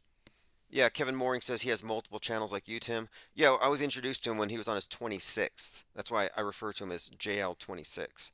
But he's probably at 50 by now. I mean, we were up to like 160. Nicotramus says great caller. Aries 1 says subbed. Phonetic Homologs, Powers of Suggestion says, is it, now, this is one of the constellations, isn't it the serpent? Is it Ophiuchus? It's the, is it the 13th? But yes, they do play with words in a lot of different ways. And to really understand mass media, not you have to look at marketing, subliminal advertising, propaganda techniques. But there's another area where people aren't really looking, magic. You have to look at the magical philosophies, whether you believe in it or not. It's not about that. It's about the perspectives that they have on how things work, their lens. And the lens of someone who incorporates into their worldview the belief in magic, down to the spoken word and statements of intent, and these things having some objective effect on reality. They have a different framework from those who have been brought into the dead universe where everything is just objects in space and everything's grinding to a halt and nothing means anything. But if you subscribe to the notion that everything is intrinsically meaningful, then it all makes a lot more sense. But the occult, the esoteric is there, whether or not you choose to see it, and it's in our faces. And it's very integrated. I mean, we were talking about some of these world stage characters. So Timothy McVeigh, 33, incinerated. Inspired by the death of Dave Koresh, 33, incinerated. McVeigh was inspired also by Turner Diaries, which caused him to want to blow up that Oklahoma City government building. And that's another immolation. All these fiery things. That was actually on, what, 419, the anniversary date of that Maxwell Osrello burning himself to death. Repeated themes. But anyway, the Turner Diaries was written by a man who was born on 9/11, 1933. So you have 9/11 references in Turner Diaries. It even foreshadows a bomb-laden plane crashing into the Pentagon or the Capitol building. I mean, it gets pretty specific. So here you have McVeigh, the American OBL, executed on 6/11 at 33. Then 3 months later, on 9/11, 33-year-old Muhammad Atta leads the attacks on the Twin Towers. I mean, this story's a story, and whoever wrote it, the writers, however it's orchestrated, it's a closed system. Like there's no coincidences on the world stage. Okay, let's continue. Kevin Mooring says you don't have to believe it because they do. Yeah, for me it's like situational awareness. We need to know what the normies believe because if they believe in absurdities, they can be led to commit atrocities, Voltaire. And if you don't know what they're thinking, what they believe, then you won't know how to. I mean, it's situational awareness. We saw what they can do when the hive mind is activated in 2020. But then it's also important to know what the Pied Pipers are thinking. How are they seeing things? What is the perspective of those who are pulling the strings? That's why we study the controlled opposition so much. I'm trying to understand the world stage, which is a model of the world, and it's a model based upon collective agreement. In Leave the World Behind, they referenced it as the internet they were talking about, as a mass, well, no, it was an agreed upon mass delusion. That's what she said. Julia Roberts' character, an agreed upon mass delusion. So I'm not agreeing to the mass delusion, but I study it so I know what they agree on.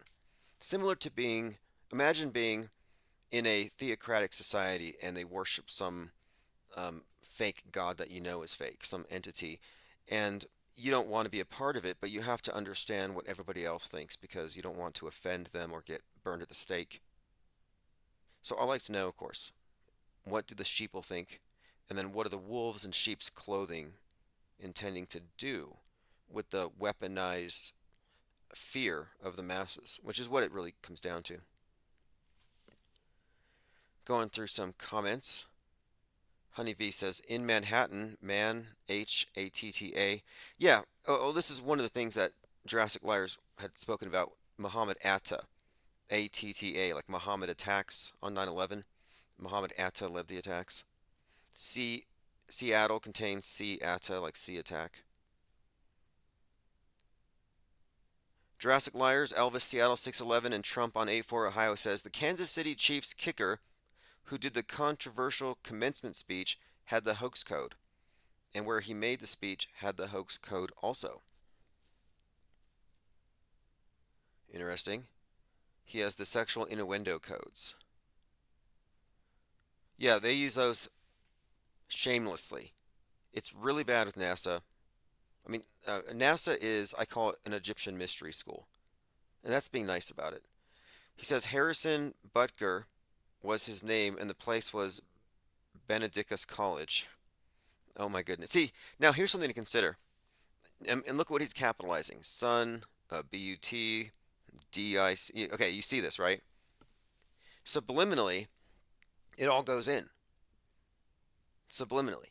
As in, we are eyes wide open. I think this is one of the big clues of Kubrick they left us, is that our subconscious is us. We are not just our ego awareness, our limited frame of reference that makes everything coherent, but we're the bigger part of our being that doesn't always process itself into words.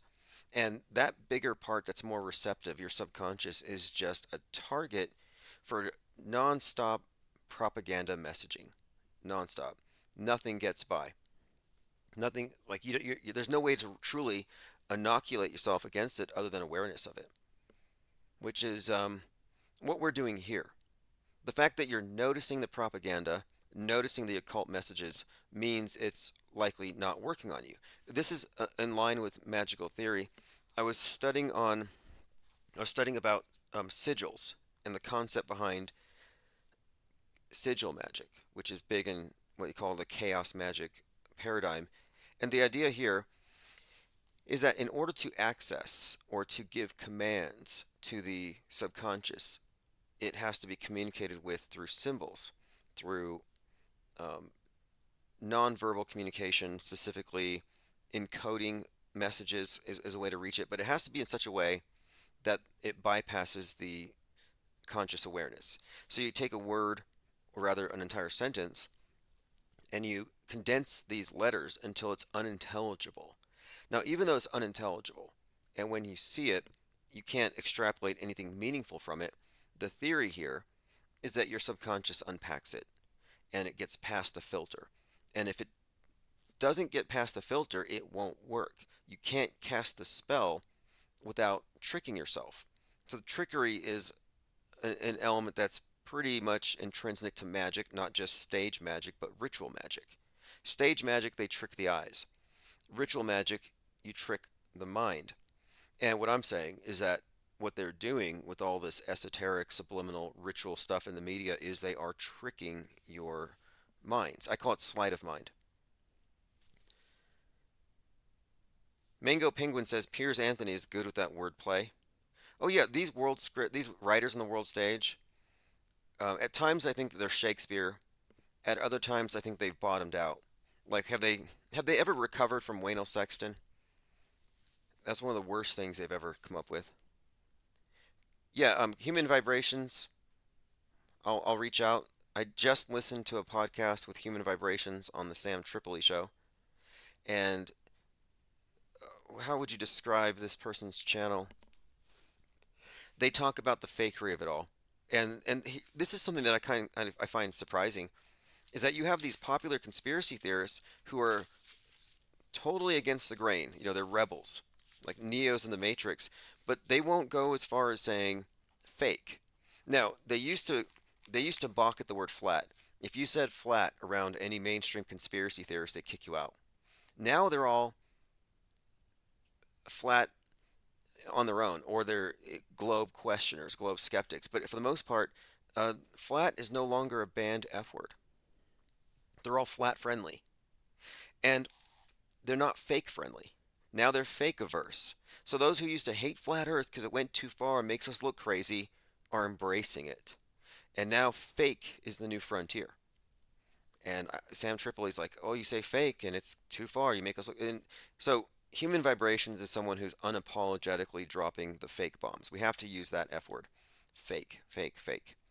The problem is it's been co-opted in a very partisan way, thanks largely to Trump. So what I've been working on this channel is fine-tuning our definitions here. It's not enough to just say hoax or psyop. We have to have some nuance. But human vibrations again is someone who's approaching media from the level of, okay, we have to find out what the new frontier is, really discerning fake from real. And what this really does, one of the reasons why there's resistance to it, is it reveals and exposes that many truthers are not as awake as they think. They've all fallen lockstep into some kind of controlled opposition cesspool. Okay, going through your comments. Honeybee says, why are they reporting that Timothy McVeigh died with his eyes open?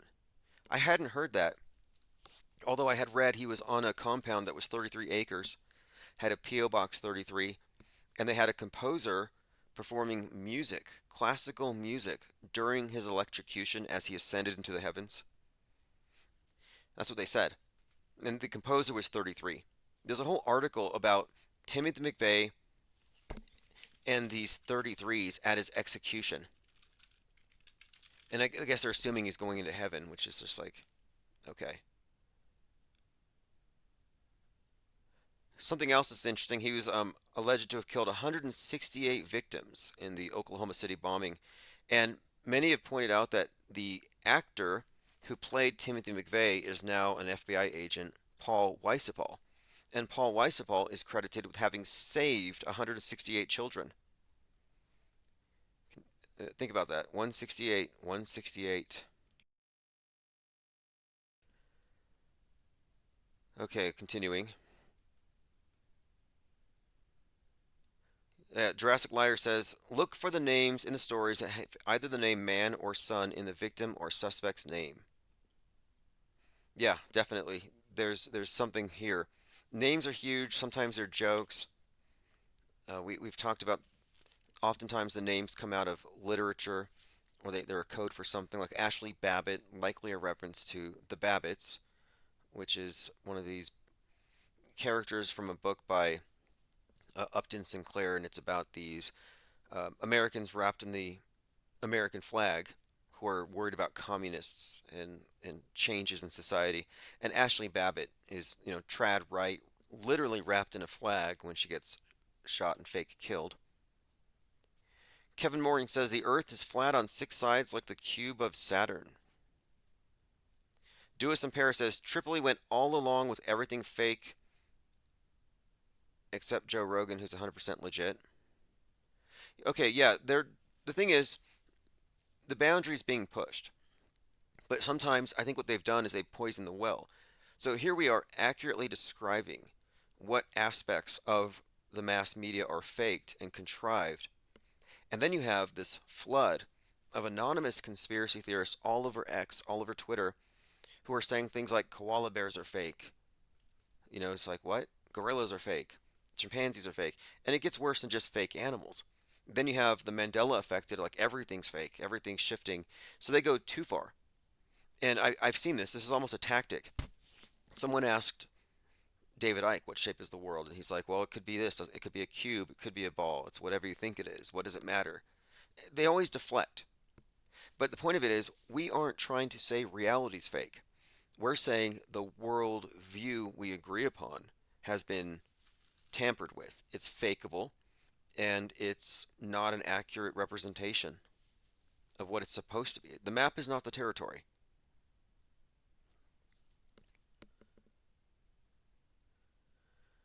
Mr. Trustworthy says Sam Tripoli curiously hasn't invited you on his show. Maybe I should contact him and see if we have any common ground. I believe we do. I do want to have a repeat conversation with Human Vibration. We talked when I was with Dark Matter, and it's really there's got to be a lot more to talk about. We've been kind of on the same trajectory. That was like right after 2020, and a lot has happened. But I feel like we need to talk about predictive programming and what it isn't. Because there's still this truth or orthodoxy that I believe is holding a lot of people under the spell still.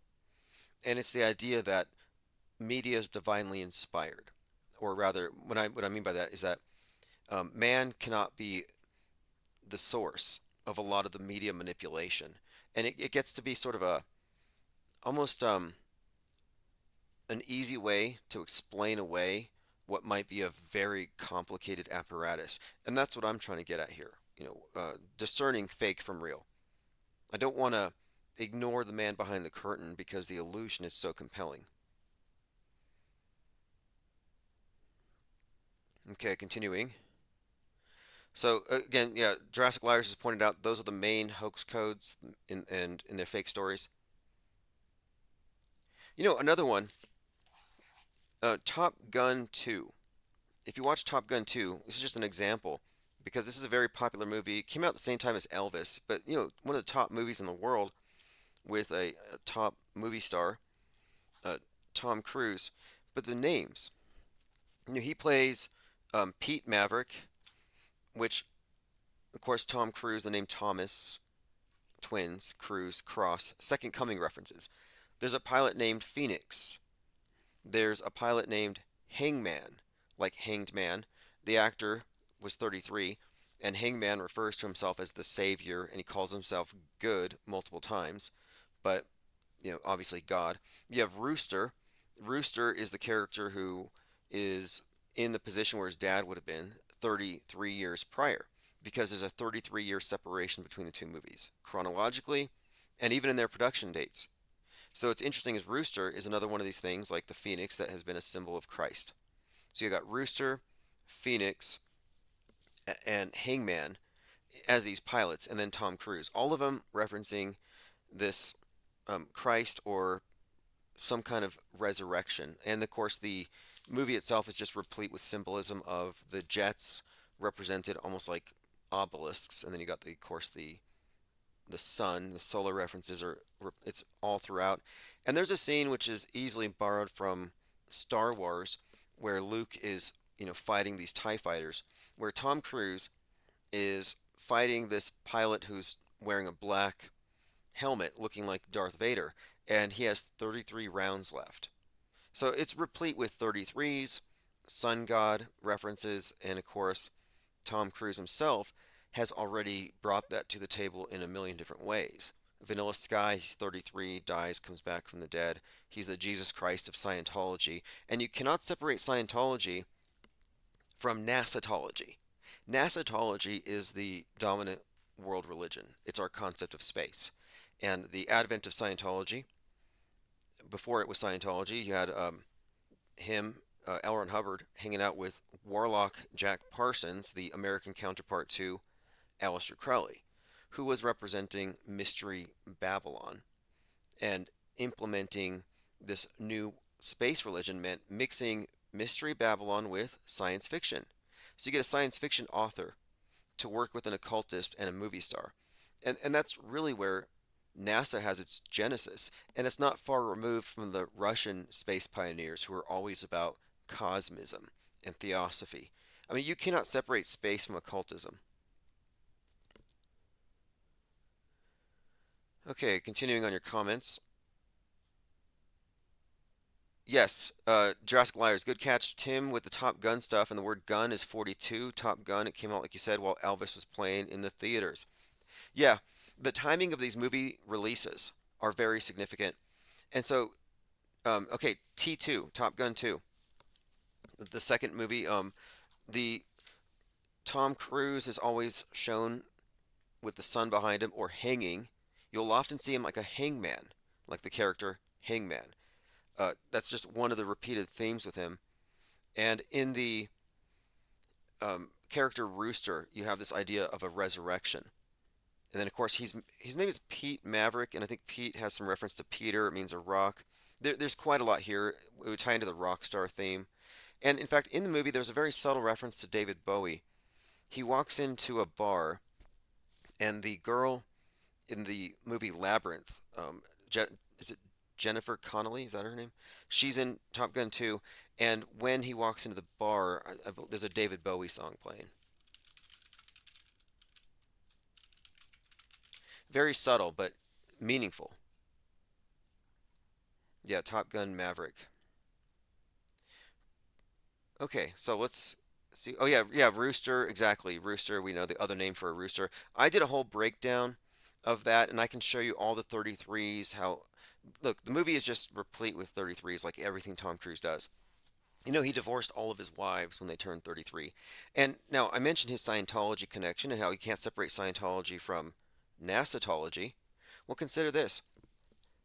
He did Eyes Wide Shut with Stanley Kubrick. Right there, you got Kubrick, NASA, and Kubrick's daughter is a Scientologist. You know, the daughter who's friends with Alex Jones, and she goes on InfoWars to say, my dad didn't fake the moon landing. Yeah, Scientology, NASA, movie magic. And behind it all, you know, behind Scientology, behind NASAtology, is the occult. It's the true world religion behind the scenes.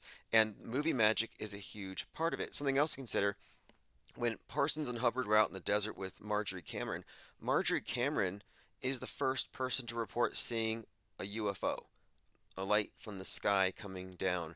And it was a year after their Babylon working. There's so much we can go into here, but Tom Cruise gave a speech at the Oscars, the first Oscars after 9/11, and he weirdly spent like a minute talking about Stanley Kubrick. Why? I think Kubrick would have been one of the main meta scripters behind the 9/11 drama. Dewis in Paris says Tom wants to be the first man to live forever, just like he said in Vanilla Sky. So, Vanilla Sky, you have Tom Cruise and Penelope Cruz, another Cruz. Cruz is cross, and she plays a character named Sophia, which is a goddess reference. So he's David and Sophia. These names are very significant here. Now he comes across this company called LE, which is Life Extension. So ELLE, very significant here, and he's going to this company to buy his immortality after death to be cryogenically frozen, and he meets this woman in red, the woman with the red hair. And there's so many connections in his movies. Vanilla Sky is a must-watch. Cameron Crowe directed it, but the code is deep. It's pretty much got the Gnostic Christ, death, resurrection. It's got coronavirus predictive programming. It's got 9/11 stuff, and it has some profound messaging. But it's basically the esoteric side of Scientology, NASAtology, Thelema, the occult. But living forever is the theme there. And there was one other point. I'd like to go through that movie in detail because I've noticed there's this continuity between Eyes Wide Shut and Vanilla Sky. I mean, these are two different movies, two different directors, but there is sort of a continuity there worth exploring. Maybe we'll get to that some other time. Okay, let's move on. We're just now scratching the surface. Let me read some comments. I got some comments on my YouTube channel. I want to make sure I address all of them. We says spell check on YouTube capitalizes chemtrail. What does that mean? Inks G says, how dare you be anti-authoritarian? You must trust in authority. I shudder to think about the mindset.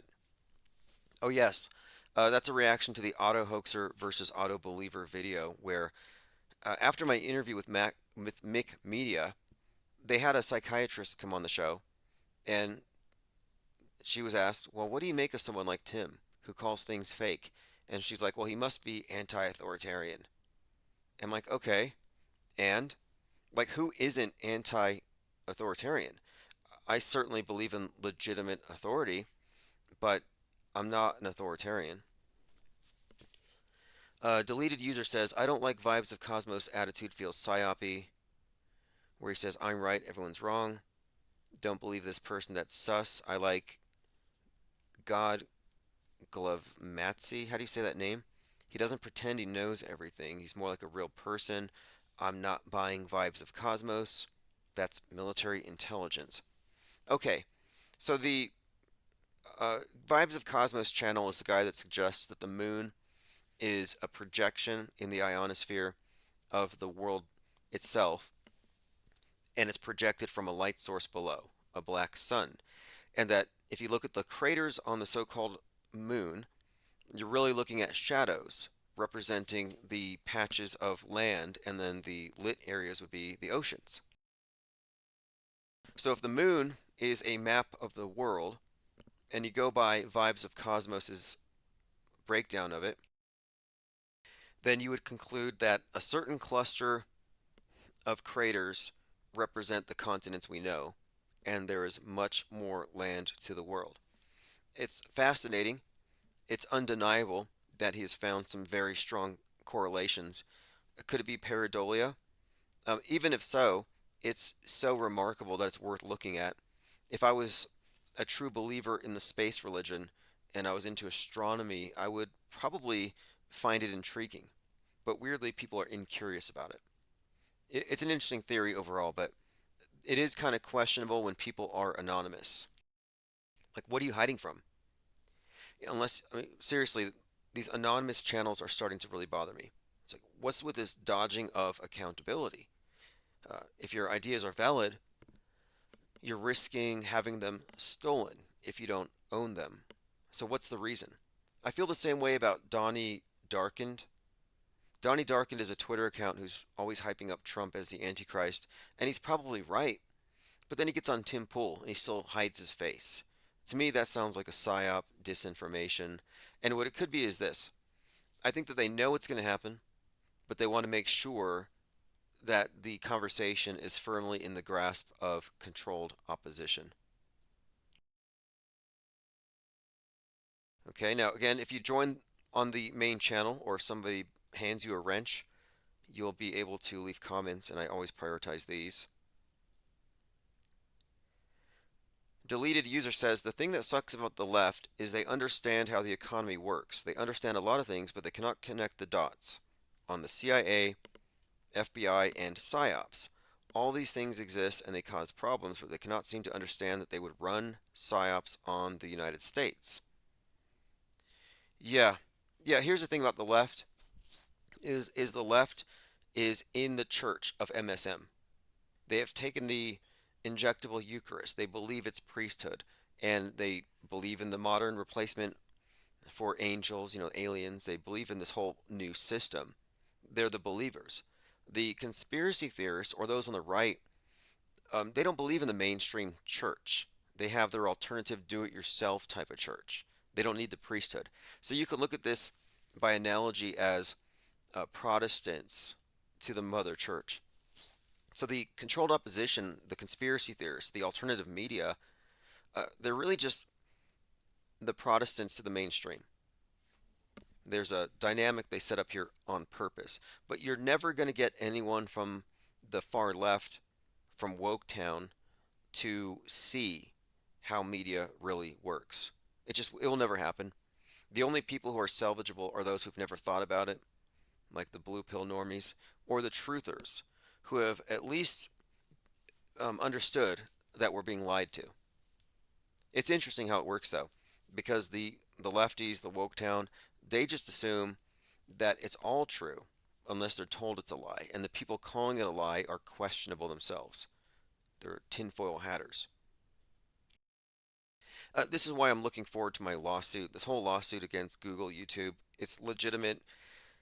It's deserved. They need to pay, but it also represents the conspiracy crowd hitting back for once. Because, the truth of it is, normies, wokies are treated with kid gloves. They don't face any censorship. Everything they say is just super safe. Okay, let's move on. Going through some more of these comments left behind.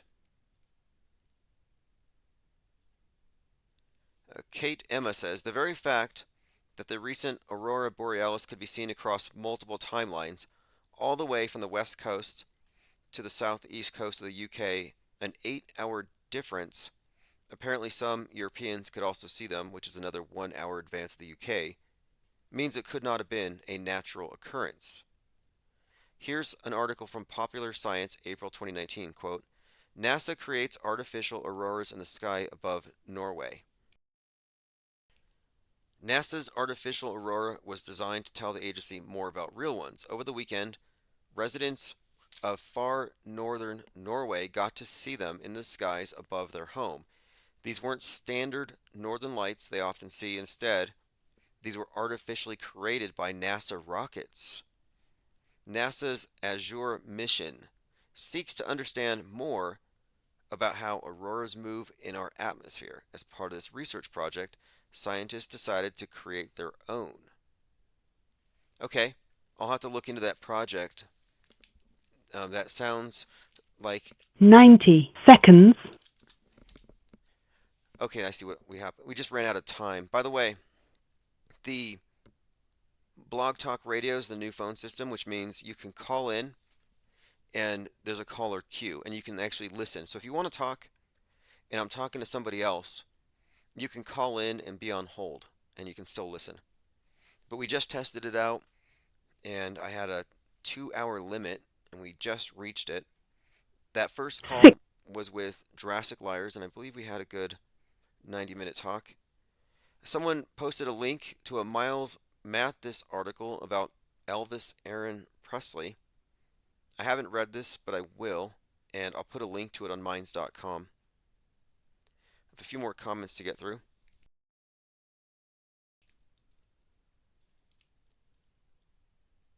Again, if you're a member on the IPS channel, you'll be able to get these.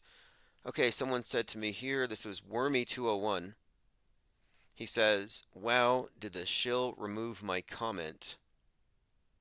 And I said, your comments persist, like condensation trails on a humid day. He says, when a channel is in denial of chemtrails, they look a little fishy. Yeah, okay, I'm a little fishy because I'm in denial of chemtrails. The burden of proof has not been met, I'm sorry, but it's chemtrail theory, not contrail theory. You have to debunk contrails first.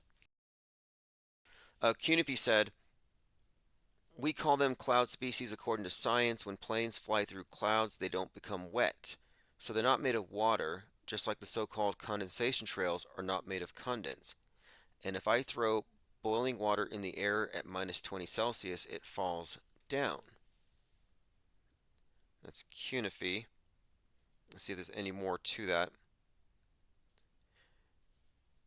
I believe, yes, we have a few more comments about this. He says, again, we're talking about condensation trails. Okay, this is a common claim. Recon Scout says, I can show you pictures here in Florida of spraying out the sun one late afternoon. I have pics and videos. The clouds these aerosols create are unmistakable. You are a limited hangout. You are a shill. And I just brought out my Hitchens razor, which is that which is asserted without evidence can be dismissed without evidence. If you have a video of a plane blocking the sun, show it to us. Don't just reference it. Everybody can say that. I'm sort of like at the point where this is the information age. Everyone has a camera. I think we can all just back our claims just out of politeness. But does it make me a shill because I don't believe? I guess so. That's how you know you're in a cult, though. You know you're in a cult when the people who don't agree with you are automatically on the other side and doing nefarious bad things. Oh, you don't agree with me, therefore you're against me. That us versus them polarized cult mind control is pretty evident with the chemtrail believers. And yeah, I get it. It's your religion. In a way, it's a religious type claim. It's a superstition. It's actually technically a hyperstition. Now, you can debate me. If you think chemtrails exist, debate me. You know, I want to show me some evidence. Like, okay, at least the anti-pokey crowd will say, oh, but my VAERS reports. Well, show me the chemtrail lung reports. Show me where the chemtrails have done anything. And the best you can do is say they cause climate change. That's pretty much their argument. And I'm kind of like, okay, I'm not on Team Greta. So that doesn't work with me. All right, I appreciate the comments there. I'll continue to go through them, but we're for the most part waiting on evidence. Mario Nawfall on X says, we're most likely living in a computer simulation. I have this clip I could play, this individual talking about how we're in a computer simulation, and I'm just bringing this up as an example. This is an example of how the power elite that run the media don't care if you think everything's fake. They just want you to think everything's fake, not just what they tell you. You see, they don't want you to go into the realm of separating fake from real. They want you to be everything's real or everything's fake. And both of these are erroneous conclusions. The auto believer who automatically believes everything in the media is following an argument from authority. They're not thinking, they're just believing. But the automatic disbelief, the knee-jerk, low information disbelief, everything's fake. Yeah, that's tantamount to nihilism. So anytime I see these experts talking about how nothing's real, it's all computer simulation, it's like, no, I'm sorry, but simulation theory, you can use computer analogies, but it's not a new concept. But what it does here is it effaces the fact that there's a difference between our worldview and the world. Your worldview can be screwed up, but the world objectively exists. But they push people into conflating the two, so they're willing to entertain the idea that everything's fake and we're in a computer. Let me play this clip. In Silicon Valley, and then I became an investor in the video game industry. My background's in computer science. And what happened was, after I sold my last video game company back in 2016, so we're talking 7 years ago now, 8 years ago now, and I put on a virtual reality headset and started playing a VR ping pong game. Right, now, these headsets were even bigger than they are now, and they were wired, so there's no mistaking you're in virtual reality. But what happened was that the ping pong game was so realistic that for a moment my brain forgot that this wasn't a real game of table tennis. So much so that I tried to put the paddle down on the table, and I tried to lean against the table. But of course there was no table, so the controller fell to the floor, and I almost fell over. I had to do one of these double takes. Okay, so anyway, this guy was playing Pong, thought it was real, and reality's fake. And this is why I debate with the Mandela effect for the same reason. To me, these are all just ways to undermine your cognition. Look what they're doing with a flood of information, making facts irrelevant. Okay, I think we've covered quite a lot. Mike Tyson is going to fight Jake Paul. It's going to be cringe and terrible. Don't really want to cover that. Here's a pretty good one. We had someone call the other day and advocate for becoming a sovereign citizen and getting rid of your license and license plate. Well, here's an example of someone not wanting to give up his license. And what I call this is road Karenism. But this is somebody exercising his rights. But you're coming up to me very aggressively. Sir, are you going to provide me your license? Okay, but what did you catch me speeding on? Is this car registered to you? Yeah, absolutely, sir. Okay. What did you catch me speeding on? License, sir. What was I speeding? Are you not going to provide me with your license? I'm absolutely going to, but can you tell me what I did wrong? I already told you. If I ask you for your license one more time, I'm going to pull you out this car. But sir, what did I do wrong? What did I do wrong? Provide me with your license. Absolutely, but you need to tell me what I did wrong. License, unless I did. Now, he's actually holding the license out there as he's playing Karen, talking to the sheriff. He's like, I'm not going to give you the license until you explain why. So it's a power play. But watch how it ends. Clearly told you. Sir, I need to know what I did. Let me see your license. You can't. Sir. You don't. I do not need to identify Sir, if I haven't done anything. What have I done? Get out the car. Whoa, whoa, whoa, whoa, whoa, whoa! So he grabs the guy by the wrist and takes the driver's license out of his hand. So the road Karen is, playing victim, and now the officer just calmly walks back to his car and does his job. What the fuck? You let go of me! So there you go. Oh yes, conscious daughter, appreciate that. I did get that. Let me bring that up. So we were talking a little about Rodney King and the psyop there. So I got some videos here from the LA riots showing what appears to be, basically a closed movie set. And another one here, Rodney King in his own words. We need to do an entire live stream about Rodney King and the recent Tyree Nichols and how these connect. And the names, Rodney King, the King. We had the Reggie Gray at that event, the guy who hit the other person with the chair at this race riot thing. These names are telling a story, but the guy we're talking about here, Rodney King, was the one who was hit 33 times. And then we have another video here as well from the George Floyd riots. It says, quote, "I recorded the cop crisis actor in full actor mode.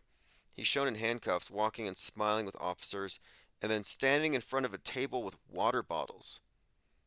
I actually recorded this on my phone while it was live on TV before the news had a chance to edit any live footage. I titled it without any reference to George Floyd because of obvious reasons." So I have been looking these over, and I'll do a full review on them, but I put a link to these on my minds.com. LA riots or a closed Hollywood movie set, you decide. I can't play it here, I have to sign in on that one. Let me try the next one. Okay, here we go. Let's play this one. This is Rodney King in his own words, and then I have this one on Floyd. I put the links on my minds.com for you to go through on your own. But the water bottles protesting in half-burned police vehicle. Okay, so this is typical. We're often noticing how it seems like there's catering going on at these PSYOP events. If it's a real event, you shouldn't see lanyards on every other person, water bottles in every other hand. I happen to think the water bottle thing might be some kind of clue or code or some kind of way to communicate when the operation's going on. I can give you a few examples. For example, in particular, the Kenosha riots. Right before Kyle Rittenhouse went on his shooting spree, an officer walked up to him and handed him a water bottle. I thought, that's weird. Well, maybe the water bottle thing is code. Like, hey, if the officer hands you a water bottle, it's going live, or it's time to go into action. Meaning, you couldn't say it, hey, it's time to go, go with Gage Grossarm and do your squibby routine. You couldn't tell them that. It would be on audio, be on video. But handing them a water bottle is kind of innocuous. What an easy way to send a message. But we were recently also discussing the Burning Man, Maxwell Ozrello, and the special effects that are used where you can set someone on fire and they have this stuff called Zell gel that you wear on your skin. So you can have a person on fire without any kind of covering over their skin. It looks like they're quite literally burning. They just hold their breath. And that explains why Maxwell Ozrello didn't scream while he was burning. He didn't scream because he was covered in Zell gel and he had to hold his breath for the duration of the stunt. But let's look at these scenes and specifically this half-burned police vehicle. Like a big prop. And you know what, there's something else that I have to look up really quick. Isn't it the case that Terminator 2 was being filmed around the same area that the Rodney King beating happened? Okay, check this out. This has got to be a clue. In the audio commentary from Terminator 2 Judgment Day, director James Cameron said that not only was the biker bar scene filmed across the street from where the LAPD officers beat up Rodney King, but they were filming the night of the beating. Okay, this is hilarious because after Avatar 2, Way of Water, you had these riots in Atlanta. And I had compared the Way of Water to Atlantis, the Atlanteans, the Na'vi, being like these Atlanteans. And then here on Earth, in Atlanta, you have this forest with these environmentalists who are fighting with the cops. And the environmentalists fighting with the cops in Atlanta mirrored James Cameron's movie Avatar 2, with the Na'vi fighting the Marines. It's like the stories were merged. And you had a martyr there in Atlanta, one of these eco protesters who was shot through the palms of his hands, like nails, like Christ. And when they were doing a article on him, they had a picture of him holding a couple of books, reading to his kids. One book was Where the Wild Things Are, and the other book was Good Night Moon. Well, Pandora in Avatar 2 is a moon. It's a jungle moon. with these big monster people on it, and this human puts on the avatar, basically like embodies this, or is embodied in one of these Navi creatures, and he becomes their king. Well, Where the Wild Things Are is about this kid who puts on his monster costume and goes to the island where the wild things are and becomes their king. So anyway, there's this perfect correlation between Avatar 2 and this environmentalist protest against the cops here on the ground. And I had pointed out that James Cameron directed the Cop City protests, that he was the PSYOP director there. I'd made that connection. So here we're finding a connection between James Cameron and the beating of Rodney King, filming on the day at the location. That's another one of these very strong connections between meta scripters bending reality, because they're involved in both the movie reality, what they program into our imaginations, and the news reality. Kevin Mooring says O.J. Simpson was supposed to be the Terminator, but James Cameron said America wouldn't believe he was a killer. Yeah, that's fascinating. Now he did. I remember seeing that. Now there's something else about that as well.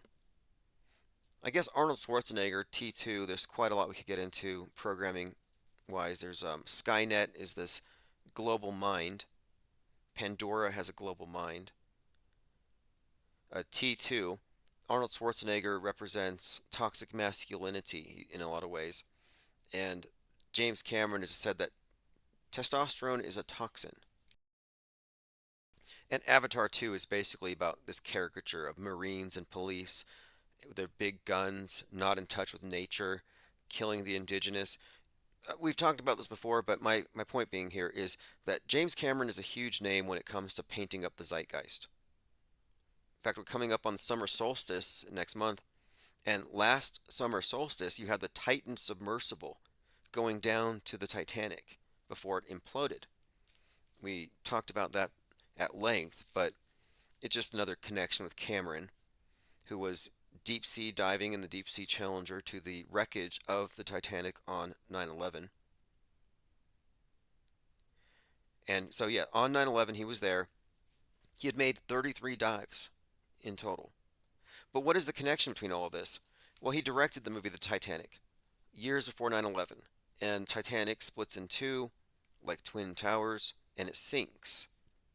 Then he's there filming Ghosts in the Abyss, and that's a reference to Revelation 9/11 about the destroyer in the abyss. He's in the Challenger, so he's the Challenger in the abyss.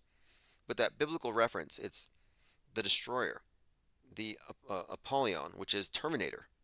So you got Terminator, Apollyon, Destroyer, Abaddon, all connected to this same theme of the wrecked Titanic and the Destroyer.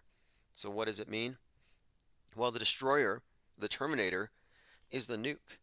The beast, it's the nuke. It's the thing that takes down the West. And the Titanic is a metaphor for the West, just as the globe. Being hit by a comet in Don't Look Up represents the West bringing everyone down. That's why they said it was going to hit us in 6 months, 14 days. We talked about this with JL. The foreshadowing is just so incredible. Adina South says, James, camera on. Yes, I think so. Also, Marjorie, camera on from the Babylon working. And Salty Siren had pointed out America, camera.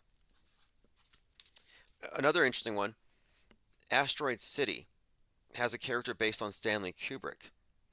And in that movie, he is in the desert with this with this woman who's Scarlett Johansson, who I think represents Marjorie Cameron, and they witness a UFO. Like, it's a repeated theme here. And what I think it represents here, the name, the concept is, we're all being brought up to speed. We're all being given the same view, where we're all seeing the world through the same viewfinder. And the viewfinder is on Big Brother's camera. They don't appreciate any other perspectives. So the name camera on, Cameron, to me that just represents, I think, their worldview monopoly power. I kind of looked into that name a bit too in conjunction with Vanilla Sky, Cameron Crowe, Cameron Diaz, and the significance that movie places on the eye, the close up of Tom Cruise's eye in the beginning of his perception in the simulation. Kevin Mooring says, "Holy smokes, Donnie Darko's on SNL tonight." Well, it's the 50th anniversary, right? Okay, well, I might check it out. Okay, well, we've been up here for a couple of hours. We're back up to speed. Many of you have noticed that we have a better phone system. So for now on, you can call in, and I think it's going to be the same number. I don't know. If it is, I'll give it out. But we have a new phone number. We're off Skype. This new system allots us 2 hours of recorded phone calls a day. It's Blog Talk Radio. We could have up to 50 callers in queue or something. I might even be able to do group calls. I'm not sure how that works. I'll try it. But it's an improvement. We should get more calls this way, and we don't have to deal with the annoying Skype ringer. And when people call in, I can unmute them at my convenience, so it doesn't have to be an abrupt cut off. Okay, we talked a little bit about the painting with the demons in the background, King Charles's painting. Speaking of demons, there's a pretty good Twitter thread that I've been following where Laura Loomer is in a back and forth. It's just absolutely savage with another one of these annoying right-wing harpies. I think it was, okay, Laura Loomer and, let's see if I can pull this one up. I mean, they were tearing into each other. Here it is. This is pretty bad. Dana Lausch.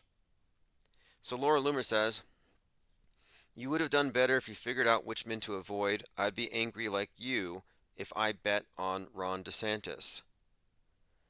And then she says, "Look, dude, if I wanted something done to my face, I'll ask your girl, so I know which doctors to avoid. Be best."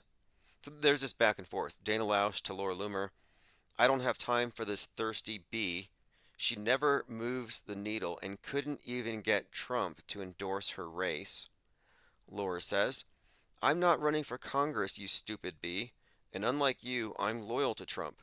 I didn't rush to S. DeSantis off like you and your husband did." Anyway, it's been going on back and forth, name calling, political mudflinging. This is a pretty good image here. Illusion Warfare, Les Luthor posted this. Here's an image of a child with what looks to be a bloody mask on top of his head. So what you're seeing here is a prop. It's like a bloody head wound that you wear like a mask. Well, he probably couldn't breathe, so he lifted up his prosthetic face. And now you can see that, no, that's actually not a head wound. It's from the Gaza Studios, as Illusion Warfare called it. All right, well, we'll likely have to be live again tomorrow. I want to get deeper into everything we've been talking about. We had a brief conversation about Catcher in the Rye.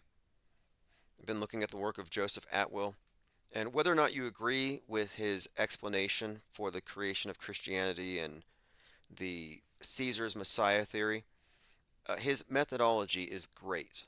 He is pretty good. He's a master at extrapolating metascript and subtext.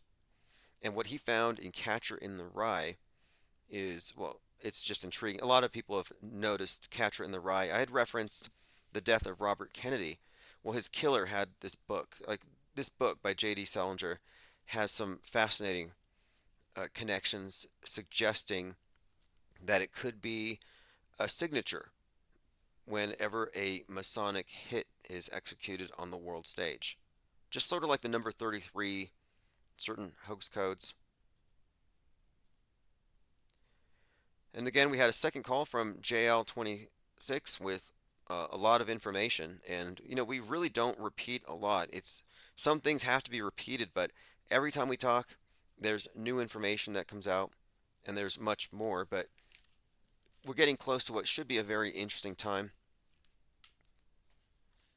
Here's a picture of Steve Bannon and Rudy Giuliani. It's Giuliani's 80th birthday party, and they were interrupted because someone went in there to serve papers to him. But I want to point out, that these are two leaders in the QAnon movement, far right MAGA insurrectionists, provocateurs. Giuliani was the one who was making out with Donald Trump in that one video. But notice Giuliani's hands. His hands are up, like hands up, don't shoot. And look at Steve Bannon, hand across his chest, kind of in a loose fist. So I'm looking at that. Well, that is the Masonic hailing sign of distress by Giuliani. And this is the Masonic penal sign for the Master Mason. It's the lion's paw. It's the over the heart, over the chest. So again, just pointing out Steve Bannon and Rudolph Giuliani being involved, engaged in some Masonic buffoonery. Swirling Spice says Catcher in the Rye, main artifact in the movie Conspiracy Theory. Interesting. Yes, Catcher in the Rye, main artifact in Conspiracy Theory, Mel Gibson. And Mel Gibson's perplexing because it's like he's like allowed, or he's the designated conspiracy theory guy. But what is he doing with Jim Caviezel? And saying he was on his fifth take of the Sermon on the Mount as Jesus when he was struck by lightning and he died. And they had to resurrect him. It's like, show me the video. Fifth take. I assume the camera was rolling. Let me see the video of Jim Caviezel being struck by lightning and being resuscitated by Mel Gibson. If that's what really happened, this 33-year-old playing Christ. Oh, okay. Did Hinckley have a copy of it? Michelle Kastner says Hinckley. So let's take a look here. Did John Hinckley have a book called Catcher in the Rye? Now, the Catcher in the Rye is, here we go, a reference to the grain harvesting tool, like a scythe, like death. After John Hinckley Jr.'s assassination attempt on Reagan, the police found the Catcher in the Rye in his hotel room. It was dismissed as an influence. Okay, so that's just a weird coincidence. John Lennon's shooter, Mark Chapman, also had the book. Okay. Which serial killer was obsessed with it? We'll go through this book and this conversation in detail. It's just interesting that what Joseph Atwell has pointed out is that within the subtext, you're actually seeing the story of someone being initiated. And within the context of the initiation, it's been pointed out that the cult that runs the place is a murderous cult of psychopaths. And Joseph Atwell does this deep dive into the characters' names and the significance of various phrases, and then the various killers who've been associated with it. And his contention is that it likely is some kind of Masonic calling card for whenever they've done one of their ritual hits. All right, well, I appreciate that bit of information. John Hinckley, by the way, was born on 5/29, May 29th, which is also JFK's birthday. So the guy who shot Reagan had JFK's birthday. Dirk Zink says Hinckley was mind-controlled along with the other Manchurian candidates. Now, the movie Manchurian Candidate, I believe that came out like a year before the Kennedy assassination. And there's so many rabbit holes to go into here. But none of these assassinations are random or unplanned. And we've been unpacking the buildup for this thing with Trump. So it's interesting that tonight on SNL, Saturday Night Live is very well represented on the world stage as a venue for predictive programming, and many of the star characters on the stage are there, exhibited there, perform there, get their start there, or are just guests. But Jake Gyllenhaal, Donnie Darko, is a key figure here in the Trump narrative, because Donnie Darko is representing Donald Trump and this final big psyop. And of course, the recent movie Leave the World Behind, which, if you remember, I mentioned, it came out on 11/22. Zip code has a 1963 JFK reference. That movie, Leave the World Behind, just came out. has a character named Rose that someone else calls Donnie Darko. So they have this Donnie Darko-esque character in this movie, and it does have many Donnie Darko themes attached to it. Knight Rider says I'll have to watch The Prestige. Yes, I'm going to watch The Prestige because it has something with twins, something with Bowie and Tesla we'll have to watch. Jurassic Liar says Catcher in the Rye, J.D. Salinger, the capitalized letters JDS equals 33. Yep. Oh yeah, so basically the book is, this angsty teenager's discussion of how he ended up, um, I guess, dropping out of school, leaving the border school. It's just this kind of a stream of consciousness narrative, but when you get into the subtext and the symbolism, it's all Masonic, and it even has a reference to an Albert Pike. But you would have to know these things to have the right interpretation. Okay, let's see what else we have here. SNL is recorded in a Masonic temple in Studio 8H, says Conscious Daughter. Interesting. Yeah, Jimmy Kimmel's there in a Scottish Rite temple. You have Chris Farley. Didn't he die at 33? Then you had Jim Belushi, 33.